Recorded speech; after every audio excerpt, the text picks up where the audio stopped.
Hello, ladies and gentlemen. Thank you for joining us at Crit It and Hit It, a live stream D&D 5th edition game where you've got 5 nerds playing D&D for you. Today we have, in order, Kerry, Daniel, Abby, and Laura, who are just going to quickly introduce themselves and their characters. I'm Kerry from Tabletop Crafter. I'm playing Amy, the ever-happy human paladin. Everyone's best friend. I'm Daniel from Detailer Woodworking, and I'm playing Erden Septa, the Elven Blood Hunter, who, I don't know, he's not very nice. I'm Abby from Trade and Testing, and I am playing Anarchist, the Tiefling Druid. She's a bit funky and has a pet squirrel. And I'm Laura, and I'm from Dark Moon Dice, and I'm playing Eden, the Eladrin Warlock, the ex-Royal Spy. Oh, we meant to know that. You're going to anyway. To that end, we are going to jump straight into the Bard's Tale. Right. I don't usually like to tell people that I was raised among royalty because at best it makes them think that you have power or wealth, and at worst it makes them wonder what they can get from you. You know, people always assume that everything is about money, and it's not, because you know what's better than money? Secrets. information. And that can buy you things that money never could, like loyalty and safety. And though I was the daughter of noble parents and I had a title of my own, I ended up working for the Edels for almost 30 years now. And before that, I grew up in their court because, like most girls, I was sent there to find someone to marry, which I did, a prince even, but that story is best left to another day. My actual job description changed based on who was asking and what they wanted me to do, but it always involved secrets. It started mostly as court work, polite backstabbing at parties, information to bribe royalty or blackmail them. And while I also got paid for my work, I've also collected an arsenal of information and favors that I plan to call in one day and keep collecting until maybe one day I'll work for no one but myself. Oh. Interesting. Learning more and more. We last left. That's how those words work. Our adventurers in a bit of a dicey situation. Erden was nowhere to be found. Amy, Anakis, and Eden were made aware of a bunch of dead goblins just over the hill, as well as a massive army of elves approaching. Investigating the goblins, they found that Xander, the mysterious warrior who had helped them against the zombie bears earlier, they found that he was not necessarily as hands clean as they had hoped. Perhaps he'd gone and murdered all these goblins. They found him in combat with a cultist. Things happened. People disguised themselves as other people.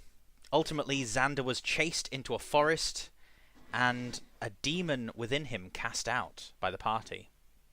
At which point, Erden shows up, followed by a retinue of elven soldiers, scouts, for the army approaching. And that is where we pick up, with Erden having uttered the rather strained phrase of under arrest. So, who's in this clearing just now? I've been brought in, like, you know, there's, what, is someone kind of standing with a knife? Is it a knife to my back? Kind of Yes. making me say... Yeah, that's right. Okay. How many elves? How many of this army or, like, advance party? 5. Okay. So That's not too it's bad. Not an insurmountable thing. How, like, I'll obviously know this because I've been captured by them and I can see them. How well armored are they? How well armed are they? How do they look like they'd be in a fight? Like, I know I'm handcuffed, but I have 3 traveling companions who hopefully would have my back, that I could maybe, you know. Didn't you like just refuse to share a tent with us? I feel like Erden's kind of, with his eyes, like, looking at them like... I'm just sort of looking judgmental at him and just why did you do? Can I? So how did we leave? I can't remember how we left Xander. Was he like? Did we tie him to anything, or was he just like he had my sword in the it? tree. Right. Okay. I'm gonna just step like in between him and them so that they can't really see him well, protectively, not like hidingly. And ask, yeah, what? Why are we under arrest? So is that being addressed to the? Well, the yeah, but Not to me. It's another group. Whoever answers. All right. The person with a blade to Erden's back introduces himself as Torn. He gives a low, deep bow, and as he pulls back his deep green cloak, you can see that underneath his armor is more decorative than functional looking. Lots of silvers and brocade swinging about from different clasps around the place. Important. You are under arrest because you have broken laws. That is normally how these things go. What laws? You find yourself... I apologise, I was just distracted by the chat there for a moment. You find yourselves in the path of a force that is currently marching. Finding yourselves in such a position is illegal. You have to make way for the army. What do you mean we have to make way for the army? We're not in anybody's way. Yeah. How do we... what? This is what I've been trying to explain to them. I don't understand. Why do you think we're in the way? The force is only a few weeks behind us, and you are carrying weapons. You could be seen as a threat. I mean, a lot of people around here carrying weapons. We're just mere explorers. I tried to do no harm. Sorry. I tried to explain to them that we could even help them and even aid them if need be. And Airden winks.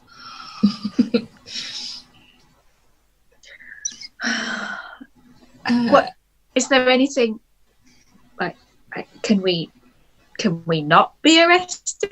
Because I don't feel like we've done anything wrong. First things first, and I turned to him. Could you maybe take this blade from my back? And I'm among my friends here again now. Could you maybe take off these handcuffs? They do chafe against the skin. There's no need for them. I'm not your enemy, as you can see from my good friends here. As he pulls the dagger back and looks as though he's about to lunge at you, a hand slowly comes down on his shoulder, and one of the smaller, less decorated elves behind him leans up to his ear and whispers. You see Torn's face bristle. Do I recognise any of the elves? None of them are to near us. The only elf you know. They all look the same. Damn it. Is there anyone that you were hoping to see? No. Anybody I just might recognise, given my background.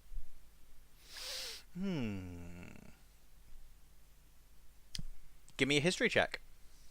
Ooh, first roll of the game. Okay. Got new dice tonight because the other ones are rubbish. Oh, yes! 20! You got 20? Yeah, 20. Okay.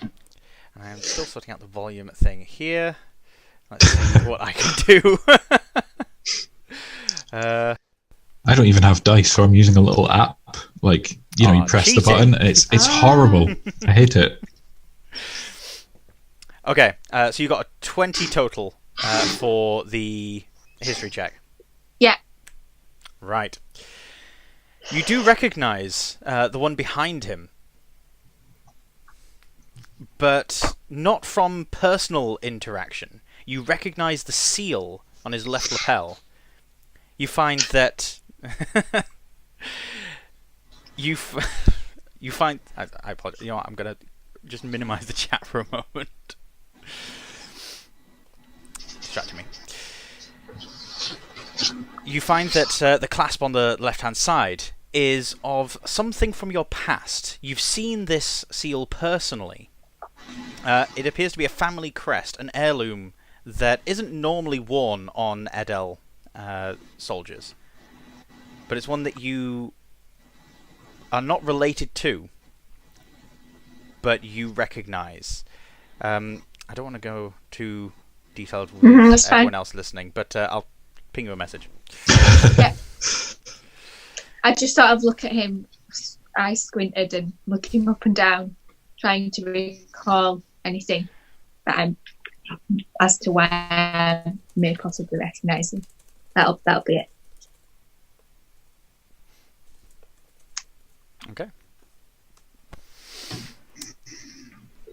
Torn, gritted teeth. if you agree to sign a waiver, and so we have your names, then we shall let you go with a warning. But should the army come across you yet again, you will be shot on sight. What if they come across us ever? Because that's We're not No. staying here. We're merely passing through. We're not going to come across the army, and I don't particularly know you or trust you. He then turns back to this crested elf, and they start having a whispered argument between them. Airden, you're the closest. Yeah. Give me a perception check. Oh, yeah. Looking over here.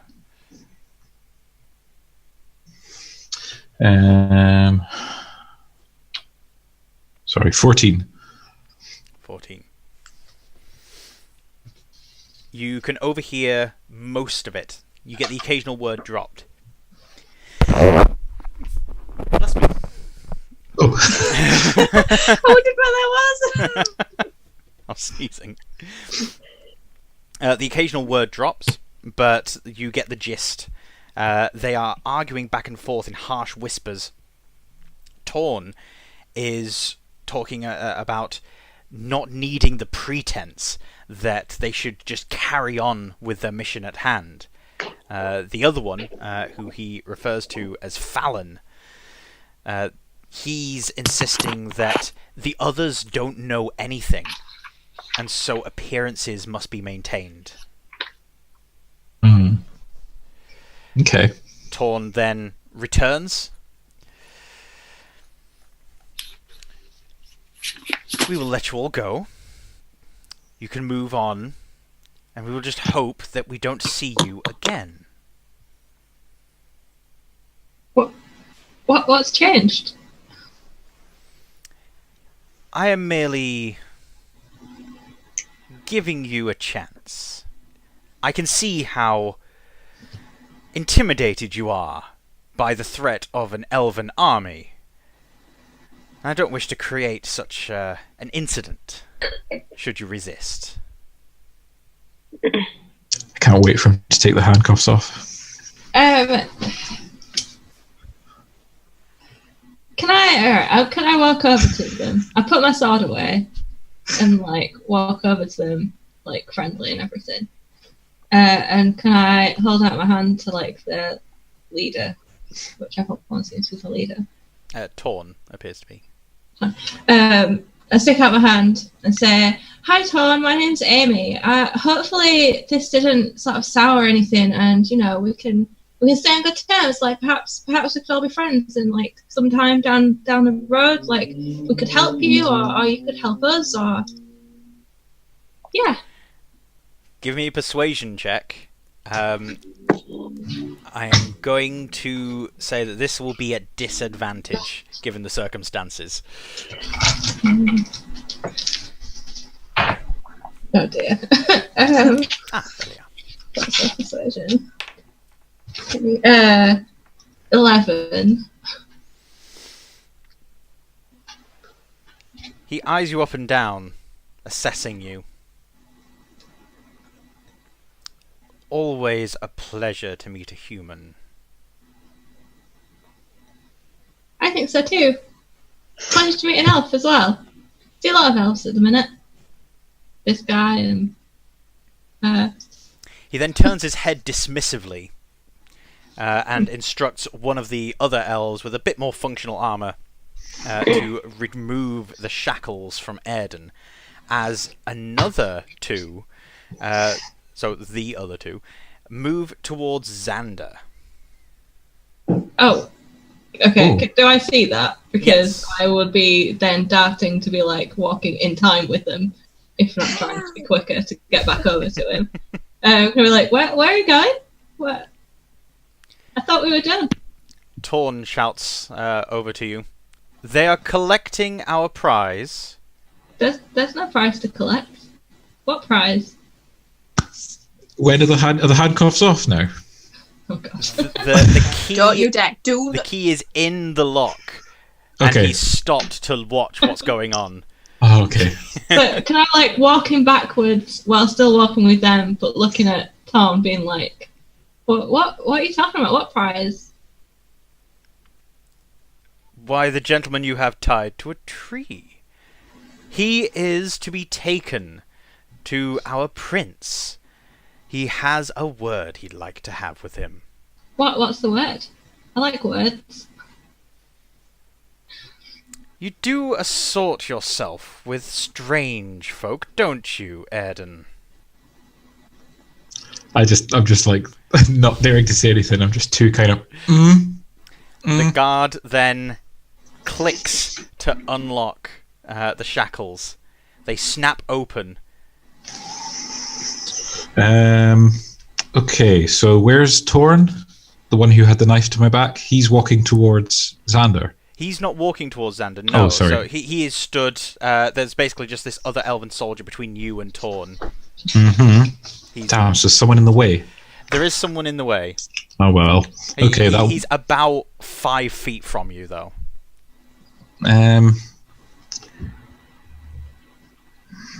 Okay, so I'm not sure how this would work because there's someone in the way. Can I cast Lightning Lure on Torn, please?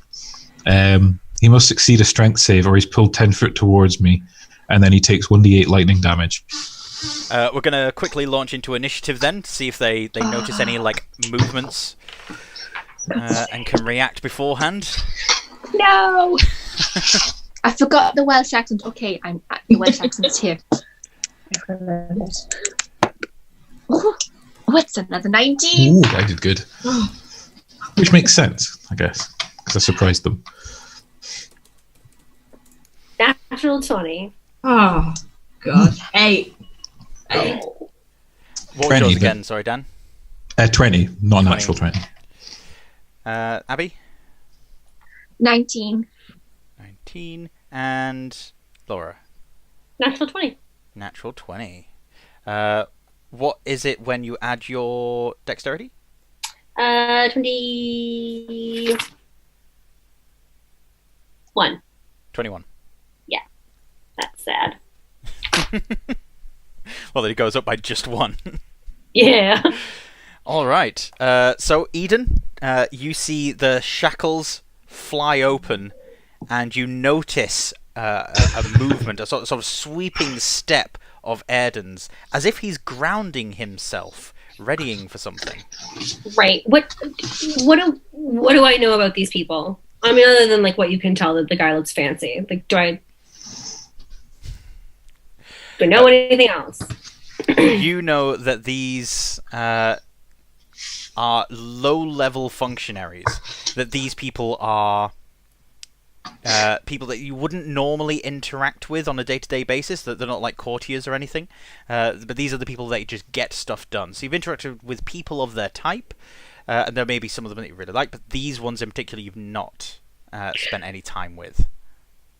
Okay, so if we do kill them, they're not really... Yeah, they're not friends of yours or friends of your friends. Anybody important. Like, it's not going to be something that gets anybody in trouble, right? They're right. just curious. Okay. Well, I should not have gone first. You can hold your action if you want to. So you can say what it is that you would like to do in what circumstance. So just like... Okay.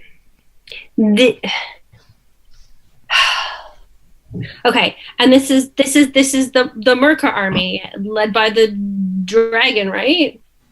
Yes. Yeah, this is like an advanced party for that army. One would think that if we killed them all, we would really be doing ourselves a favor, right? This is the naughty army that's going to destroy what we just rebuilt. Yeah. That's. I mean, I haven't forgotten part of the story, right? Yep. That is part of Erden's thinking. We could also be hunted down and killed. Well, I mean, if they want to take Xander, we can't have that happen. No. So no, you stay out of this. Can't let anyone else take him away. Okay. I will hold my action, but I'll like. Can I give like Airden like a nod, like a I got you back. Oh, awesome. Right.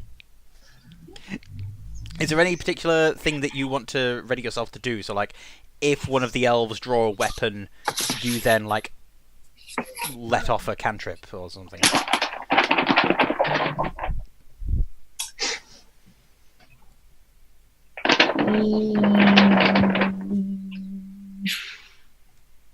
Sure. I'll pick one of the other ones, not the one that Airden's going for. One of the other ones. Okay. Yeah. Airden, it is you next. So when Eden's kind of just did the little, nod. I don't know how this all works, like slow motion. Like if I'm casting this lightning lure thing, do I just have time to kind of, just nod back or something? Yeah. Like despite all the kind of animosity and kind of, how uncooperative Eden's been with Airden, like there's a little moment of understanding going, yes, you're behind me, finally. I like this. It's a little bit Return of the Jedi going on. I like it. Yeah, okay, so I do my lightning lure thing on Torn. I'm not bothered about the other ones. I just want the one who was holding the knife to my back. Well, we would kill one. We're going to have to kill them all. Well, we need to leave one alive, but I don't think I'd have time to say that to you. We can't leave one alive? For now. What? Don't kill. For now. Oh, okay. Yeah. Don't kill them all outright. Yeah. Got it. I need to speak to one of them. So I cast Lightning Lure. He must succeed a strength save or is pulled 10 feet towards me, and then he takes 1d8 lightning damage. What's the DC? So this is my spell save DC, yes? Yes, it will be. Yes, 12. You got a 14. Oh! Okay. So it's just the lightning damage, I believe. Yeah. 1d8. Do I roll that or do you? You roll it. It's your damage. 1. Well. I mean, oh. Okay. Fine. Anakis. My apologies, Eden. Anything else you want to do, like run, or are you gonna stand your ground? No, I stand my ground and yell after him. That's for putting a blade to my back. I'll just, that's it. So it'll just be you sweep your foot, you ground yourself, you throw your hand forward as an arc of lightning comes from your chest along your arm and shoots out and strikes his armor and glances off and gets muddled amongst all the different brocade and fabrics in his armor. He looks at you as if you just tickled him. Well, it's just the beginning. Now, Anakis. I assume everybody looks a little bit annoyed at this point. So, I am going to... I'm going to... I don't have any cantrips that I could do any damage with. I don't even have any at level 1, for goodness sake. Oh, no, I do. I'm just going to... How has Airden moved at this point? No. Okay. I'm going to hold my action until Airden moves. Oh. Because I don't want to hurt him. Because I assume they're in quite a small bundle at this point. Yes, they are. Essentially, this guard that unlocked Airden's shackles, he's pretty much like behind him. Right in front of him. If we were going like by grid, like 5 foot by 5 foot squares, this guy's in Airden's space. Okay. He is all up in his grill, yo. I am down with the kids. I am going to wait. Because I want to. The only damaging spell I've currently got prepared is Ice Knife, so I don't want to. I don't want to cast that in that direction. So, I'm pretty sure you've already cast that and hurt me by accident at some point. So yeah, it's not the first time. I didn't really. Yeah, on accident. I'm going to hold my action until Airden moves out of the way. and then just go for it as soon as he moves. I'm going to sort of like give him a nod and just sort of say, right, okay. I'm just going to sort of like, initiate. Paid action as if to say, move out the bloody way. All right. So the two elven soldiers moving towards Xander will at this point break into a run. Oh, I forgot about that. I Or- forgot they were. Sorry. Sorry, I can't. Forgot they were. Sorry, it's not my turn. Go on, I've done it now. All right, if you want to lock that in. Fine. They break into a run towards him, with Amy being right next to one of them. She gets an attack of opportunity if she wants. Can I? See, I don't want to hurt them. Is there any way I could do like? Are they like side by side? Probably not going to let me do this. They are next to each other, but I imagine you No way of like getting in both, a is there? line. When you go to hit them, you can go for what used to be called subdual damage. You can basically try to not kill them. Even if you get them to 0, you can just knock them out. Yeah, I was just thinking of, like grappling them. I want to like tackle one to the ground, but Yeah, you can do that. That would I'll, like, be a tweak strength the leg or athletics check. something. I wanted to, it still leaves one of them going, but I presume.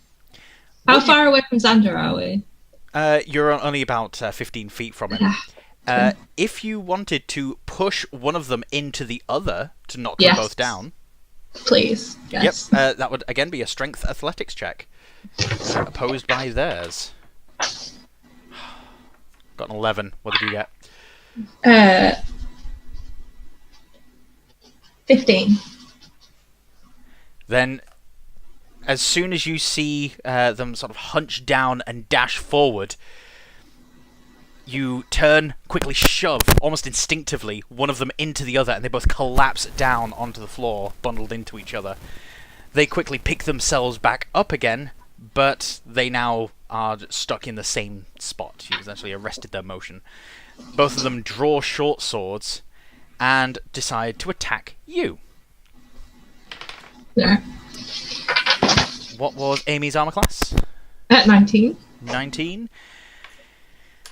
Then, as you've shoved them, you bring your arms back up into a defensive posture, just enough to glance both blades as they come down at the same time.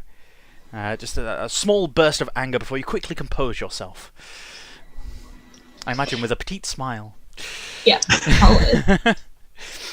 Torn and Fallon, Fallon draws a dagger, Torn with his own, decides to roll over the back of the soldier that's right in front of you and come down with his dagger on Airden. What was Airden's armor class? Sorry.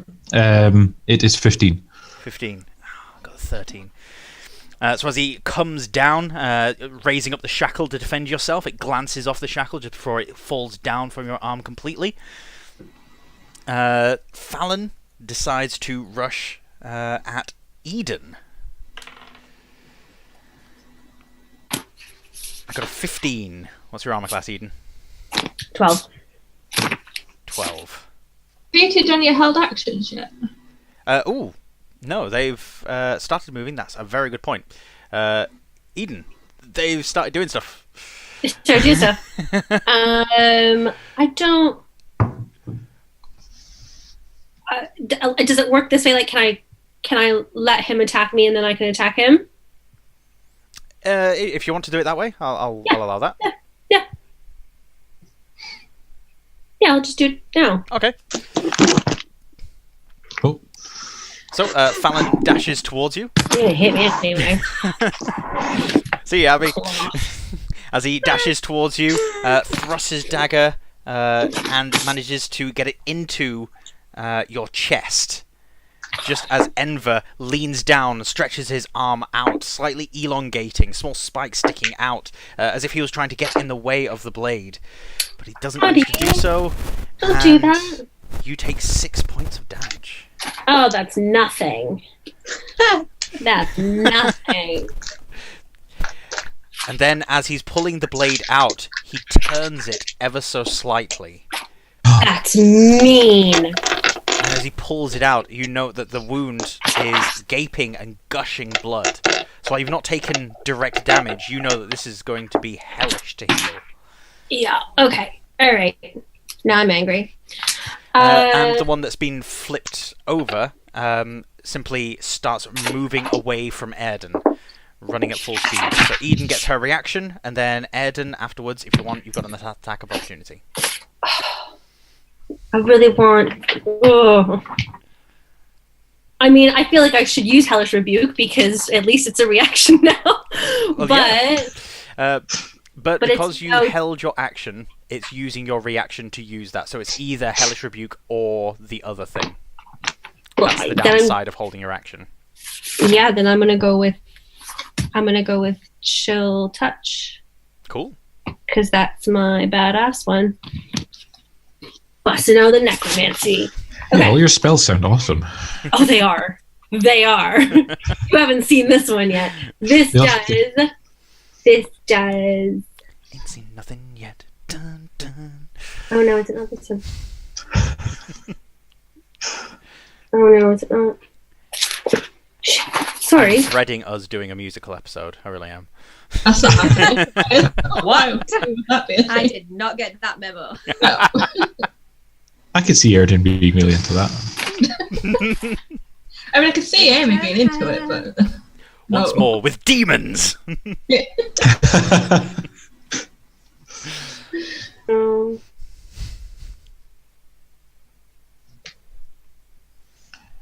I like Dead Aussie Gamers imagining that touch spells are always dispersed through a firm but authoritative slap across the face.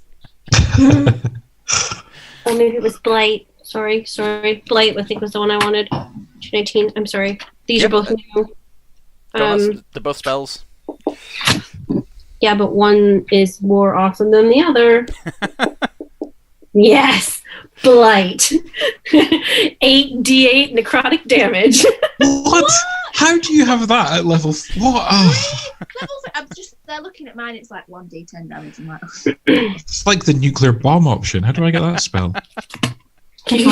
Warlock. That's yeah.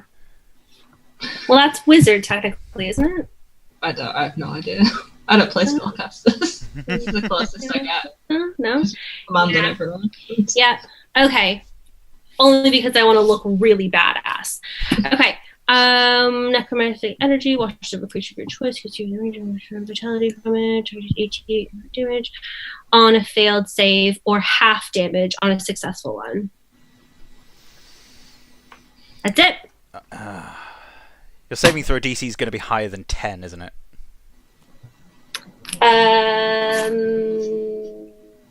Where is that on my thing? It's usually it's 8 over plus here, your proficiency 13. plus Yeah. other stuff, so yeah. Damn it. I need more dice. Where can I buy more dice? I'm pretty sure. There are 3 Bling. people here. Sure, at least one of us can help.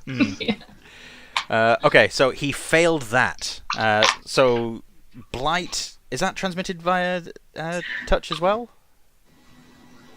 Doesn't say. No, it's a 30 feet range, so verbal and somatic. So you basically you say a thing, you do a thing, and it sort of launches at them. Yep. Right. So as you thrust your hands towards him, despite the fact that he's right in front of you, these spectral green hands reach out, wrap around his dagger hand, and pull the dagger towards you again. But then the dagger lands into the chest of the spectral form of Selendar as he steps forward from your body. And you see Fallon's face fall, and his cheeks get sucked in slightly. His eyes start to roll into the back of his head. How much damage was it? Okay.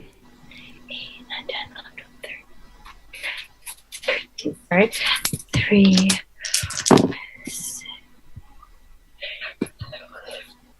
I didn't bring 8 with me. 8, I know. 14, 14, 10, 4, 5, 6, 7, 8, 9, 10, 1, 2, 3, 40. Holy crap. What? There you go. Bye.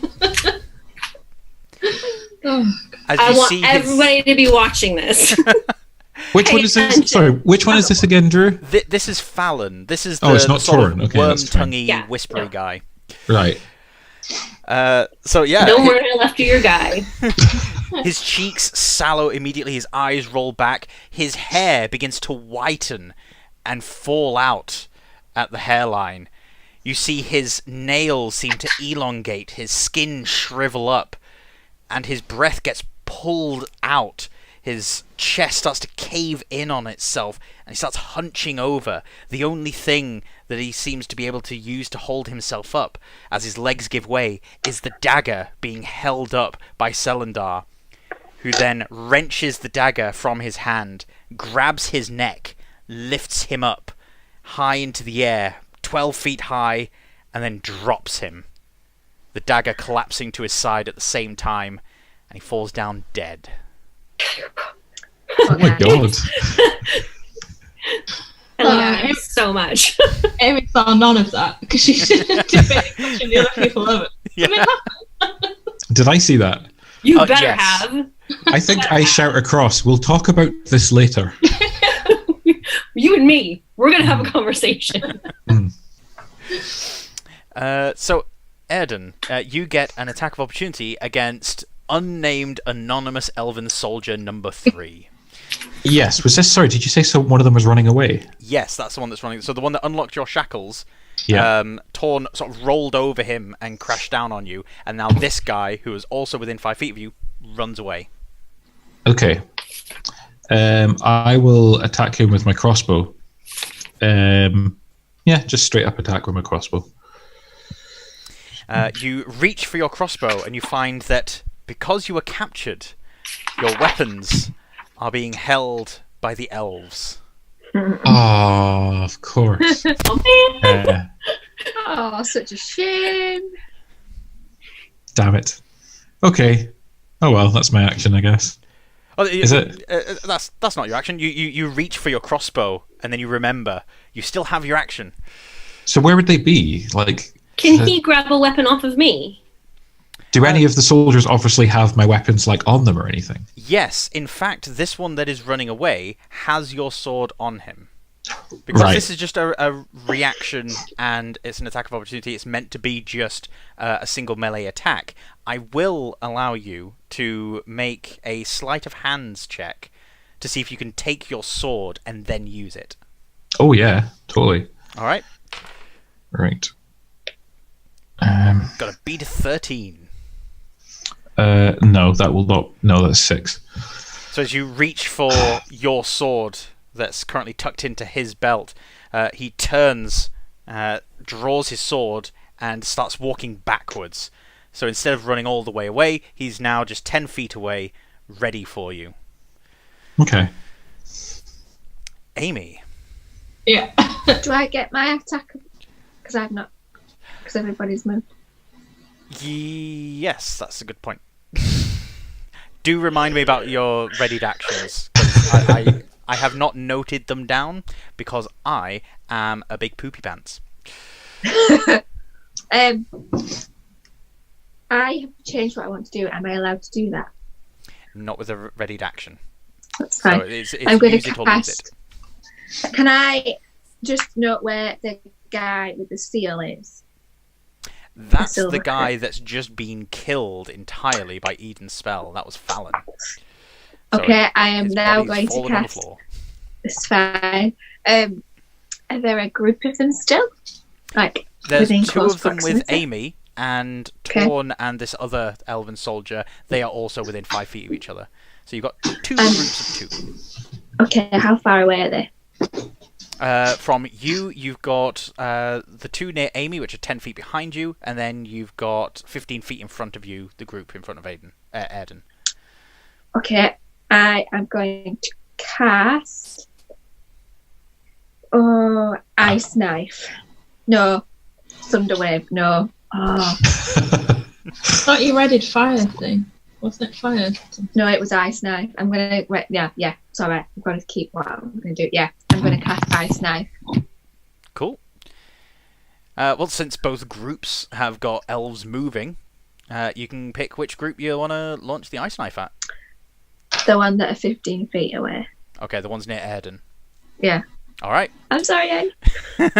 That's all right. I'm used to it. That will be a brain work. 19 to hit. 19. Mm-hmm. Definite hit. So I now need to make a dexterity saving throw, if memory serves, for the other guy. Yeah. The target and each creature within 5 feet of it must succeed on a dexterity saving throw or take 2d6 cold damage. Shall we say, for the sake of argument, that you were aiming for the anonymous elf and not Torn, so that anonymous elf, 5 feet away, Torn, and then 5 feet beyond him, and not needing to make a dexterity saving throw, Airden. Yes. Because this guy's moved 10 feet away, so it's now this guy, Torn, Airden. Okay, yeah. Yeah? I mean, if you want, you can go for Torn and get both Airden and this guy. No. No. I've done it to him before, I can't do it to him again, it's a bit mean. Right. It starts to look like it's on purpose. I'll try and avoid hitting him. Okay. Awesome. Yeah, dex save of 14. Okay. Failed that dex save, and you've hit the main elf dude. Okay. Damage is... Oh, it's D10 again. That's a D8. Where are you, D10? There. Ooh! That will be a... Hang on, 12 to hit? Is that right? No, 8 to hit, sorry. I rolled an 8. Damage you're An rolling. 8, sorry. Yeah, You ignore rolled a me. 19 to hit. Did I? Yep. Why? What? Explain. I'm so confused. What? You already rolled the Oh, hit so far. sorry. You rolled damage. Sorry, I'm so tired. I'm sorry, guys. Right, okay. That will be 15 to hit. Damage or to hit? Because you've Hang already... on, where are we? What are we doing? I'm so confused. I'm so tired. Right. You're just rolling your damage. You're just Yep. rolling damage. Oh my god. What did you roll on your d10s? I rolled an 8 on my D10. Right, and what do you add to it? Anything? A 4 Don't modifier. believe so. Oh no, sorry, I'm looking at the wrong bloody yeah. thing. No, yeah, So just it's an 8. 8. Yeah. Straight Like, 8. 9 times out of 10, if it's spells, you don't add your damage on unless you're like a sorcerer. Yeah, sorry. Uh, I know. Why am I having such a dumb moment right now? I'm so sorry, guys. We all know Yeah. why. So tired. I don't know why I'm being mean today. I apologise. You're not normally dumb. No, I am. It's fine. Okay, so that's 8 damage from the ice knife that flies out, and then it's what, 2d6 to the guy next to him? Is, yeah. Yes. Oh, 8. Another 8. Another 8. And it's your staff that you've got as your arcane focus, was it? Yeah. Yeah. So raising your staff up, hitting it down into the ground, some of the water splashes out from the top soil, whirls around your staff and collects at the front, shoots forward, twisting in the air as it has done before in the cave, solidifying as it does so, and crashing into this elf. He then turns, and as he's turned towards Torn, the dagger in his chest explodes out, shrapnel landing in Torn and flying past Airden. But luckily, none of it getting him. Okay. Both the elves are still up and standing, but they've both been damaged, injured, and they're both now looking around to see what they can assess of the situation. Cool. Now it's Amy. Yeah? Sorry, Go on. Amy. No, it's fine. Alright, so I want to... if I move past them, they're going to attack me out there, but... Well, you've shoved them 5 feet away and down. Alright, okay. So you have gap. You can move away. Right, I want to loop around them so I'm stood directly in front of Xander, like, my back to Xander, but so I'm stood in front of him, Okay. between them and him. But they're standing now, aren't they? Yes. So I want to use command on one of them. Okay. So, 13 is the save. And what is your command?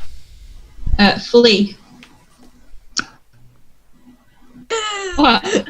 I can't say anything, I guess, like in game. But Not the team. And so it's just to the one guy. So I want to command one of them, and then actually talk to the other. Is that okay? Like, it's a free. What's that? Why does this look like I've done something wrong? So as you stare at one of them, you just cock your head ever so slightly and tell him to flee. He immediately drops his sword, turns, and starts running.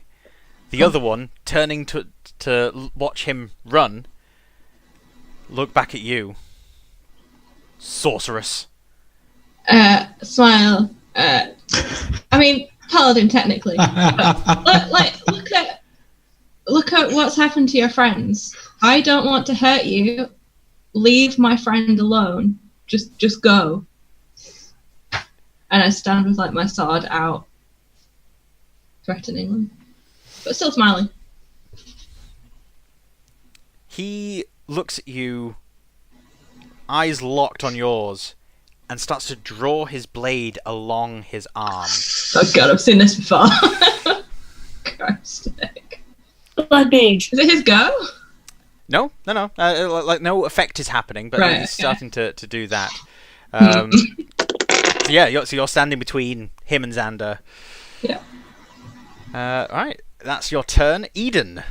Oh, unless there's something else you want to say to him, you've got time to say another thing. No. No? You made me nervous now. Something bad's gonna happen, but okay. So, Eden. Right, how many more are left? I'm gonna try and leave that one. If Erden could kill like one of them, that'd be great. So there's 3 still left active and aggressive. One of them's running away, and one of them's dead. So there's 3 still standing and fighting. There's one that could still turn around and fight soon. He's running. Yeah. Okay, so Amy's with one, Mhm. and Erden and I are with the other, and that's the other one that Anarchist was shooting at? Yes. Right, okay. So I'll go with the other one that Anarchist was shooting at. Okay. I'm just gonna use all my spell slots. I'm gonna go Arms of Hater.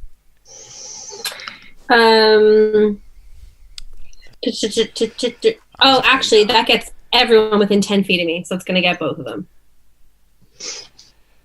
Yeah? Okay. It gets everyone within 10 feet of you? Yep. All creatures. Yeah. So yeah, you can run around behind them, the other side of them to Erden and get them. Yep. So I need a strength saving throw. On a failed save, you take 2d6 necrotic damage and can't take reactions until your next turn. One of them failed, one of them succeeded. Okay, on a successful save, the creature takes half damage but suffers no other effect. So either way, they're going to take damage. Okay. Do that down. I roll? So yeah, because it's a 1 damage and then the other one takes half of that. Yes, that's correct. Yeah. Okay.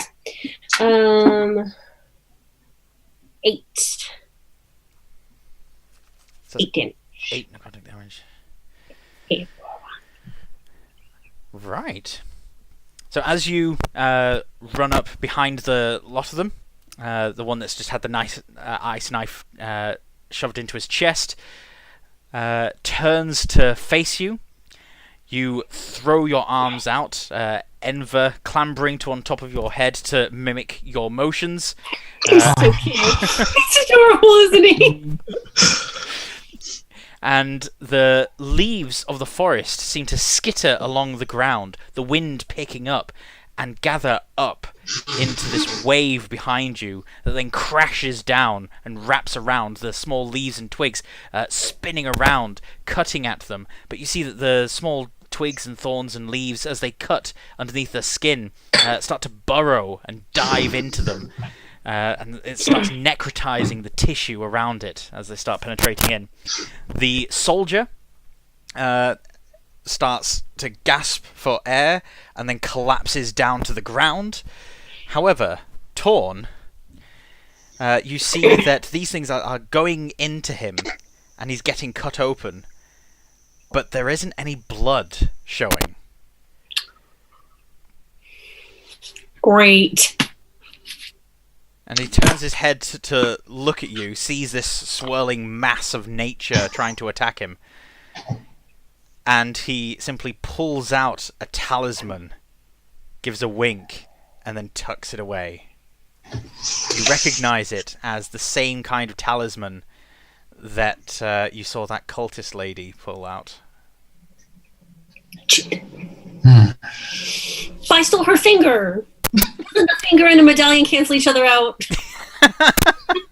Actually, that's how that works. I'm afraid not. Okay, fine. Is the one that fell on the ground? Is he dead? Yes. Ah, well, in that case, can I use my reaction? I have a reaction when I see someone die in front of me. Yeah. Yeah, Blood Curse of the Fallen Puppet, which sounds really badass. Whenever a creature falls unconscious or dies within 30 feet of me, I can make it attack. The creature makes one attack against a target of my choice within its attack range. So, if he's dead, there's the one running away, and then there's two other ones. So right in front of you, the one that died, there's Torn in front of him. Yep. And then 25 feet away, Yep. Amy's stood with one other guy, and then one that stood about to run. Okay, I just get him to attack Torn then. All right. And I think I don't have to do anything else. I think it's all up to Yeah, to then, you. Yeah. attack roll, and of course I'd roll a 19 this time around, wouldn't I? Oh, and I'm going to amplify it as well. I can amplify its effect by taking damage. So his damage roll gains +2. So add +2 onto his damage, and I'll take some damage off me. Cool. So is that just kind of like you see the death happening in front of you, and you just like, I don't know, like squeeze a blade or something to sort of like harm yourself in a voodoo thing? I think I don't have anything physical I think I can hurt myself with. I just feel like it's, as I use this spell, like it drains some kind of like vitality from me. Like it's not like my sword one where I can like cut myself and the sword, bursts into flames type it's more thing. like you're just sort of like affecting things around you. Mm. Okay, yeah. So locking him in with a stare as he's about to collapse down with his sword, he sort of stops mid-stumble, locks forward, and gives one solid swipe down on Torn, doing 7 more damage.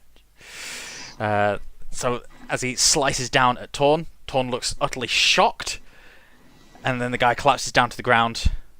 Torn turns, looks at Erden, looks at Anakis, looks at Eden, and then he looks behind him at a potential exit. But he's not taking it yet because it's Anakis' turn. My go. That's a good point. Yeah, that was Please- your reaction. That was not your action. Oh my god. Get your head in the game, Drew. Come on. We're not awake today. We are not. So the guy who dropped his sword and ran away, can I run over and pick up his sword? Yep, he's 25 feet away. Mm-hmm. That one, yep. As you run past Torn would get an attack of opportunity because he's right in front of you. That's okay. I just need a weapon. I'll take the damage. Misses. So as he turns, swings his blade. Seems that he's too distracted by trying to work out whether it's Anakis, Eden, or you that just did that to him. So as he swipes his blade, you manage to duck underneath it, stumbling through the uneven terrain. You dive forward and manage to rush up and grab that sword. You are now right next to an elf, however, who is starting to cut his arm. Since you've just moved, and just like picked up a sword, which you can do sort of like on the run, I'll still give you your action. Oh, sweet. Oh, in that case, I'm going to attack the... Okay, there's the one drawing his, cutting his arm in front of Amy, and there's the one who's running away. Yes. Strictly speaking, he is still just about to start running away, because it's not been his turn yet, since the command was given, so he can't use that turn to run away yet. So he's dropped the sword and has turned. So he's still like right there if you want to do something to him. Yeah, could I attack him? And I don't know how this would work mechanics-wise, but I'm kind of aiming to like immobilize him rather than kill him. Could I like slice at the tendons in the back of his legs or something? Yes, or Arrow to the knee. Yeah. Like I was saying to Kerry as well, I nearly called you Amy. I'm so sorry. It's just the names are right underneath your pictures. The number of times that I've nearly called Abby Anakis as well. But yeah, just like I was explaining, you can basically turn any damage into non-lethal damage just by opting to. I'm specifically trying to like. I don't even care if I do 0 damage or whatever. I don't want to kill him, and I want him to not be able to keep running away. If I can do anything to slow him down or make him prone or anything. Yeah. Throw something at him to knock him down. Ideally, permanently. Well, you could knock him prone if you want. I want to try and no, because I feel like then he could just get up again on his next He go. will still get up. He Yeah, will could I? time to do this. Yeah. Could I do anything that would give him, slow him down permanently? Make an attack roll, and we'll see. Barely speak to the yeah. floor. You could do enough to try and knock him out. So just a straight up 20. I'm using my sword, aren't I? Yeah, it's just an attack. So with a random short sword. I've got +5 on my rapier, but I've no idea what that would be on a short sword. It would be your proficiency plus your strength modifier or dexterity, since the short sword is versatile. In that case, it's 18 altogether. Finesse, sorry, not versatile. 18 altogether, that hits. And a short sword is D6 damage. Okay. 11. 11. I've got a D6 then +5. Because I have a +5 to damage. Yep. Somehow. I've worked it out before. But yeah, I got 6 +5. That's fine. Your dex or strength, I think, is 20, one of them, isn't it? My dex is really high, I think, which is why I get +5 to hit and +5 to damage. Okay. So damage. You have managed to cut along the back of his legs. He stumbles forward, tries to pick himself up, and then collapses to the ground unconscious. You've managed to traumatize the backs of his legs, although you know that he's not going to bleed out anytime soon. Awesome. Perfect. All right. That is Eden's turn. Now it's Anakis. So I'm going to. There's just the one that's with Amy, isn't there? Amy and Eden still have one conscious one in front of them, and there's also Torn, who is close to Eden. It's like he's running away. He's looking to run away, yeah. Is there anyone... How far away from me is he? Are they still 15 so feet? Torn's 15 feet, the other guy's 10 feet. I am going to run at Torn. Although I can I use my primal savagery just to get my claws and my teeth out? Yeah. Just to look. I just want to run at him and just sort of really intimidate him and go to attack him. But I don't think I could do all that at once, can I? Can I? Primal Savagery, is that an action Yeah. to activate? It says it's one action. So I don't think I can turn it on and run at him, can I? No. You can run at him and then use an action. Forgive me, Primal Savagery, what was... Is this like a Wolverine kind of thing? You just go animal and just... Yeah. Okay. Is it wild shape, you mean? The turning into an animal? No, it's primal savagery. It's a cantrip. Oh, right. That's why I'm not seeing it in the list of druid features. Sorry. I got very confused. Very confused. Sorry, that's my fault. Apologies. Primal Savagery. So what does Primal Savagery do? You channel primal magic to cause your teeth or fingernails to sharpen, ready to deliver a corrosive attack.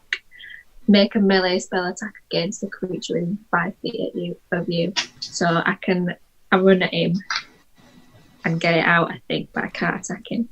That's what I want to double check. Xanathar's Guide. Let's pull up Xanathar's Guide. I mean, from the wording of that, it sounds like you said you make a melee spell attack. Yeah. It seems like it is part of the casting of the spell. Yeah. Yeah. So I think you can. I mean, it's Drew's call. That's just Yeah. It sounds like you can, so let's say that you can while I look it up and we'll retrofit it if it needs to be. But yeah, Okay. make the attack.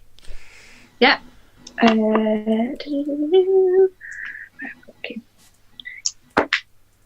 Oh, 25.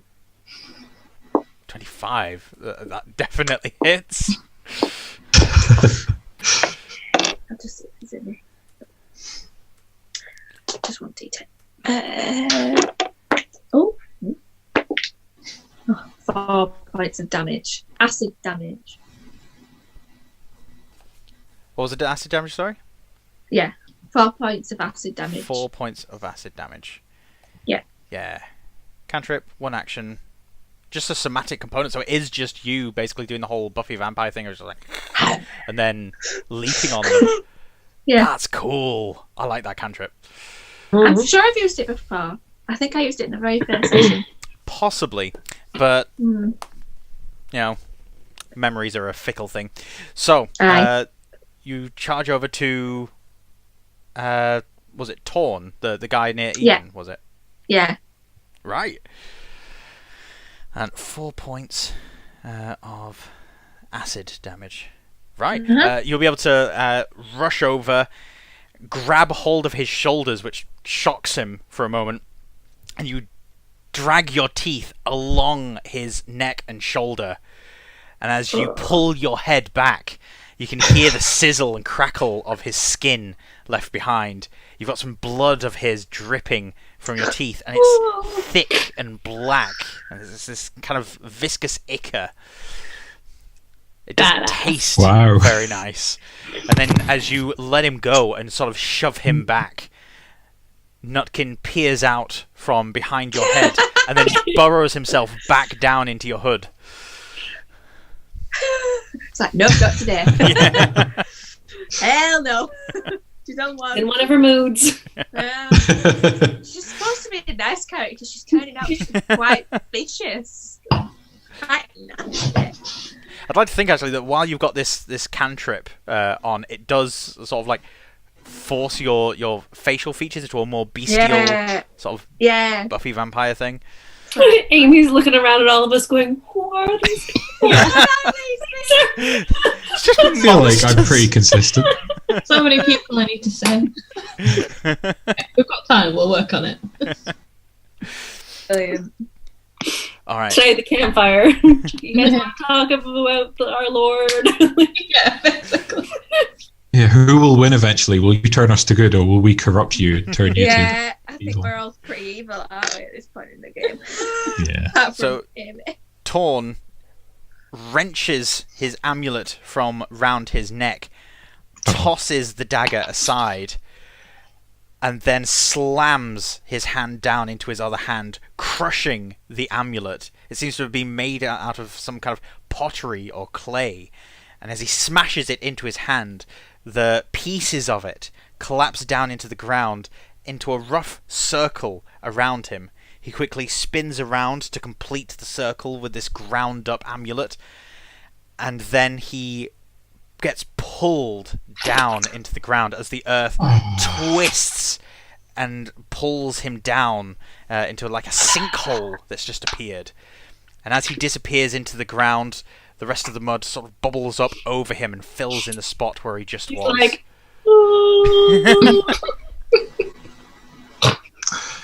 Fuck. Oh, God. Okay.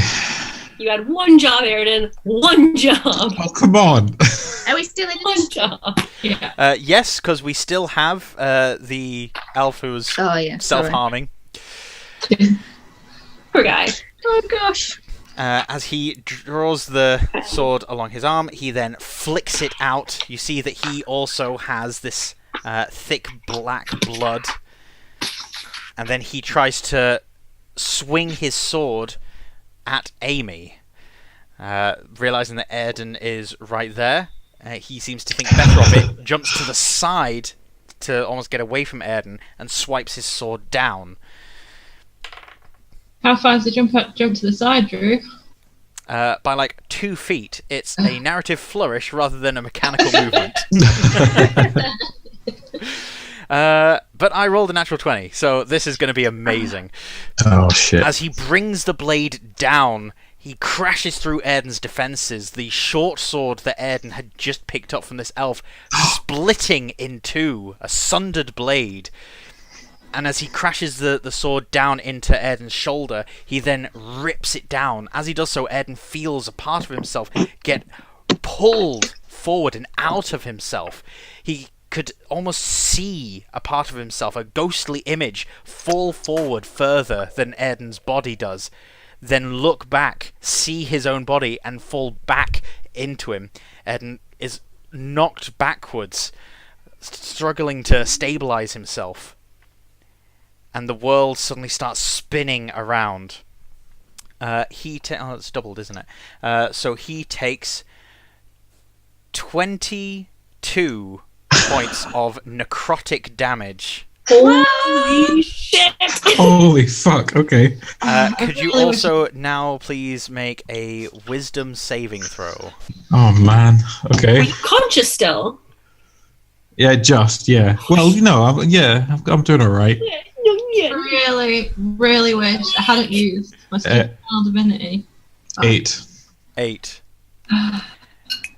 As the spiritual form of Airden recombines with his body, and the world is reeling around him, all the sounds of the combat, the rustling of the leaves, all of them seem heightened and right in front of him. Everything is daunting and loud and cloying at his senses. Airden is frightened. Is he not immune to frightened? Is he immune to it? Else? No, advantage on savings against being charmed. Magic can't put me to sleep. No, I don't think anything against being frightened. Oh no! I keep forgetting to do the bloody Welsh accent tonight. Come on. Sorry, we'll just fix it all in post. I just have to re-record all I'll just of your re-record audio. all my bits. It's fine. In Audacity, there's like a Welsh slider. You can I've just not actually Turn the Welsh up. All I've done is cast spells. I've not actually really said anything. There we go. Very true. Yeah. So what does fear Fine. do? Hmm? What are the effects of fear? Oh, you can't willingly move towards the thing, and any attacks are at disadvantage. Okay. Is this guy even looking rough? Like, does he look like... He doesn't look like an extremely competent soldier, no. Okay. Can I still use... Sorry. Can I use my reaction? Yes, you can use your reaction. Okay, gonna burn my last spell slot. I've got Hellish Rebuke, which I would like to use. Go for it. But I presume fear or being frightened is going to factor into this. So when taking damage, creature that dealt damage takes 2d10 plus 1d10 fire damage. But if they save that, then it's half. So they've got to... Oh god, what have they got to... They've got to beat because it's a saving throw and not an attack roll, there is no disadvantage to this. Sweet, okay. So they get a saving throw. They've got to beat 12. I got a natural 20 again. Okay. Oh no! Well, you still get half the damage. Yep. Okay. So roll your 2d10. So, oh shit. Okay, so that's 18 altogether. And then you get 1d10 slashing damage. So that was 2d10 fire damage, 1d10 slashing. So I'll halve the fire damage. Which is 1, so 19 altogether. So I don't know how you want to split that in half. Normal etiquette is to round down, so that's 9 plus a 1 for the slashing. So he is down. Yay! Am I still while frightened? Everything now that is he's reeling around you. You'll have just taken the sundered blade in your hand, the hilt with a jagged bit of sword blade still on it, and just spun around. And as you do so, flames sputter from your hand, from your grip around the handle, and then eventually a jet plume fires out and wraps around you as you do this spinning attack, which catches the guy's cloak on fire. Yay! I killed someone. Didn't even stab him though. As he collapses down to the ground in shock, you then note that his skin has started to sort of peel away and crackle, and underneath is a skeleton suspended in black ichor, with just skin seemingly wrapped around it.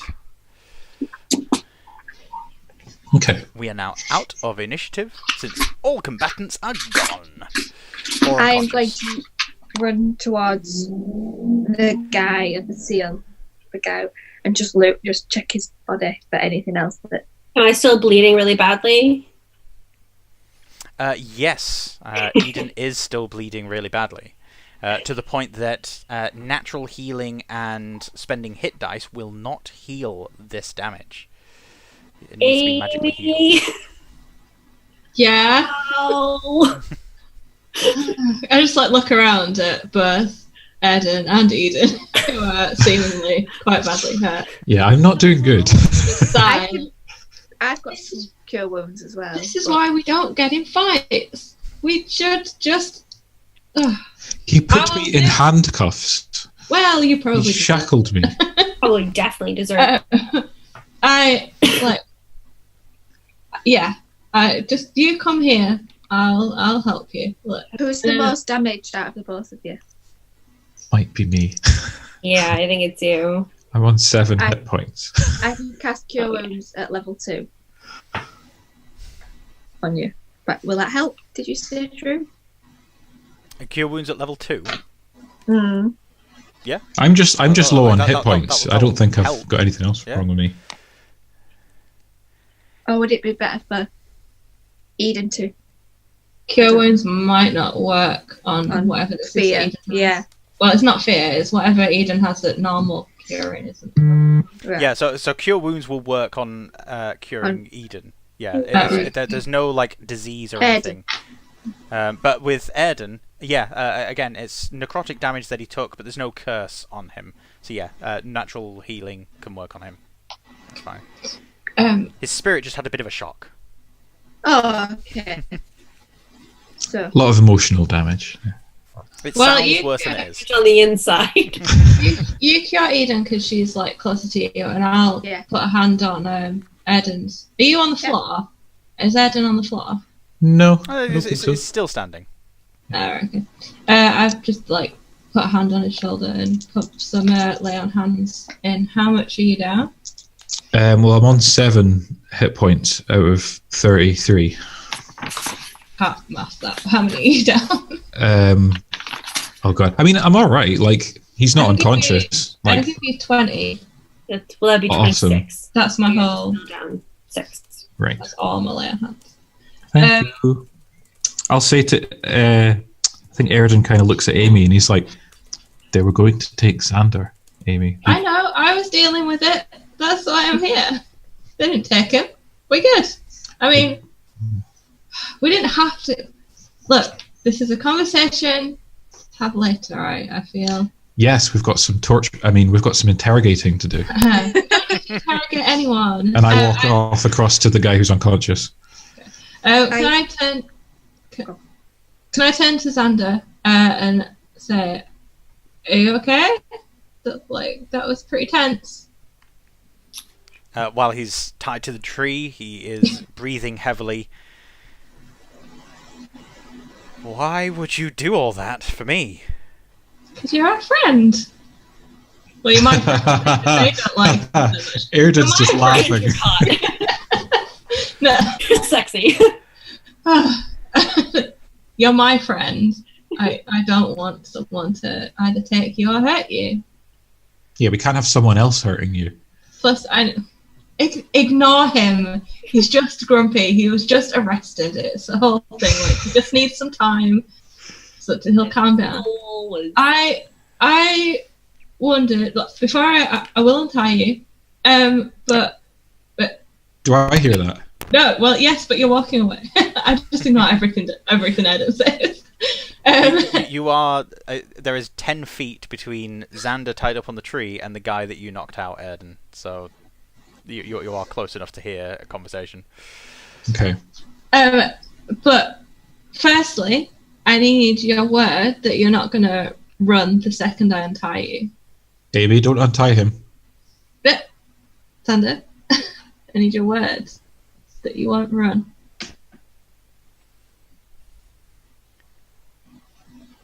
In exchange, I need your word that if anything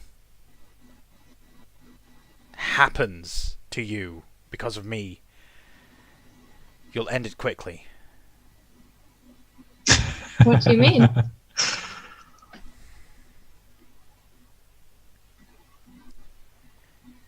Just promise me. What? No, what do you mean? You need to explain what you mean. If I end up hurting you or your friends, you saved me before. You've saved me again now. I owe you.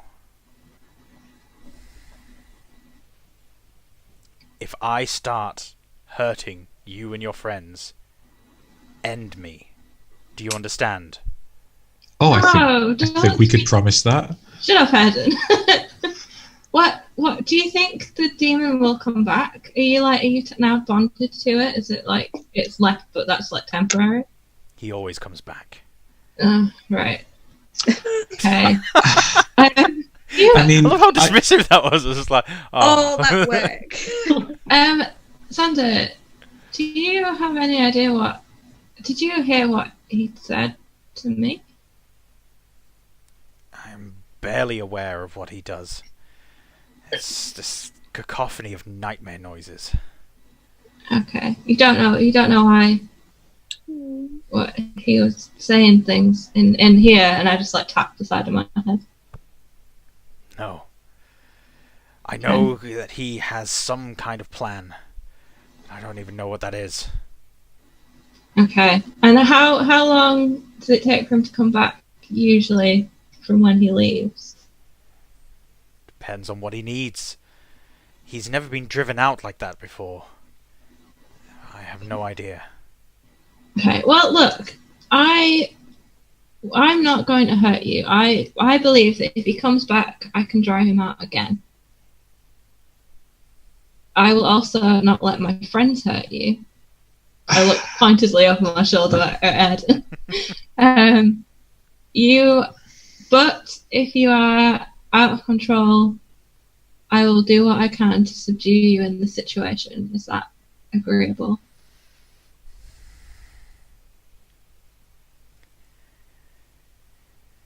I'll agree. I would rather you just end it. Well, then I'm probably not the one to be talking to. But can I step forward? Look, it won't come to that. We'll deal with this. It's fine. He raises his head as Erden steps forward. I think we both know the only solution is to just end it now, to free you, as you say. No. Okay, Erden turns to Amy. Amy, I understand we have our differences. We don't see eye to eye. But you can't save this man. Yes, I can. I've seen this. Can be saved, Eden. No, I've seen this before. He's with this demon. They're entwined now. You can't separate them. Okay. Even if we could, he's betrayed who he is, and he can't be brought back from this. The best thing to do is to kill him. No. So, Eden, I don't know if you sort of picked up through our journeys, but one of the things that I'm looking for is a way to defeat the very demon that is within our friend Xander. And if he keeps coming back, it's almost a way for me to keep track of where he is. You know, like I mean, obviously the main thing is he's our new friend. We don't hurt our friends. That's just like how this works. But having the demon there that we could potentially like at least know where he is. If he comes back into Xander, then like we know where he is, and it's, you know. You're falling into the same trap. You think you can control it. You think if it came back, you'd, you know, be able to control the situation. If we kill him, the demon will just enter another body. And then we won't know whose body that is. And it could be anywhere. It could be the guy that's leading the army. It could be someone in the army. It could be the head of a state. Like, we don't know. We know that he comes back to Xander, and while Xander's alive, we have a vessel that we know he'll return to. It's better to keep him under control and in our watch than it is to send him out into the world looking for another body.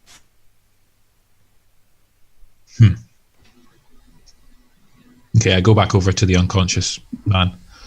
Yeah, I take that as a win. So back to Xander. So, that sound alright to you? He slowly nods, but I would like Amy and anyone that's watching Xander right now to give me a quick insight check. So Anakis and Eden can choose to do this. Eden's turned and is going the other way.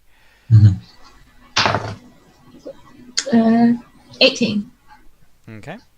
And I suppose Anakis, Eden, even though you're like healing and stuff, you can, if you choose, sort of like glance over and see. It's entirely up to you. 8. Yeah, that's a natural one. I am not. What was Kerry's result again? Sorry. 18. 18. You do notice that while he's nodding and saying yes to you, a quick glance up towards Eden as he's walking away, you can tell that while he's agreeing with you and may very well ultimately swing to your way of thinking about things, Amy, he's still like on a surface level agreeing with Eden. He's actually thinking, you know what, Eden's right. Probably kill me now. But he's not voicing that at all. Okay, but I can kind of pick that up. Yes. Right. Can I step up so I'm like face to face with him and just like very gently put my hands on either side of his cheeks and like turn him to be looking directly like at me? Go kiss him, Amy. Kiss him. Sorry. You save him with the power of love. Do it. And just say to him very like calmly, I've got this. You can trust me. And then can I kiss him? No one else is like actually can see this, can they? Oh, come on. Well, with you sort of cupping his face and pulling really close, no. Yeah. No one else will be able to see or hear this. You're going to end our break. Oh, I'm just going to do It's the perfect thing to end our break. I'm going to let my eyes glimmer ever so slightly. Just asking for it. We will then end on the break. It's adorable. Oh, it's going to be so sad when we eventually have to kill him. You mind your business, Airden. You have 15 points. You are healed by 15 points. Thank you. You're very welcome. A little bit of housekeeping. I did not put the slide in about the giveaway. I spent so long on it. So I will make sure that it is like uploaded somewhere and available in the description on YouTube. I will try to add it into the slides as we're broadcasting. So I'll quickly go and get myself a cup of tea, come back, and if we've still got like 5 minutes, I'll quickly try and sort that so that it's at least there and will be uploaded immediately to YouTube so people can see it. But Kerry, do you want to go through what it is? Yeah, What do it we're now. talking Okay. So we're changing up our giveaway system this week, and probably going forward we'll be doing this. We have teamed up with Mr Tarrasque, who is on YouTube. He's also on Twitter, and he does videos of like reviewing D&D products, or he does, you know, like 5 best classes or that kind of video, you know, like lists and things. They're actually really, really good. Like, I really recommend going and checking them out. He has designed some t-shirts that he is very kindly going to give away to one of our viewers. So what you need to do is, instead of usually we have it right in the break, now it's going to be, you need to go onto the YouTube videos, so you can do it on either the unedited video when it goes straight up, or you can do it on either of the edited videos when it gets separated now into two. Yeah. And you need to answer the question of who is your favourite NPC in the story so far and why. And then we will leave it open for 2 weeks and pick a winner by next session. Yeah, that way more people can enter. So Yeah, exactly. Yeah. Exactly. Awesome. Right. See you guys in a little bit then. Yeah. okay, what we'll do, 15 minutes and we'll be back. Yeah, 15 minutes. Yeah. Give me a chance to get a cuppa. Yes, me too. Cool. Refill our drinks. Yes. Right. Thank you for staying with us so far, and we'll see you guys in 15 minutes to continue the adventure. Bye. Bye. Bye.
Hello, ladies and gentlemen. Thank you for waiting for us. I'm Drew, and this is Crit It and Hit It.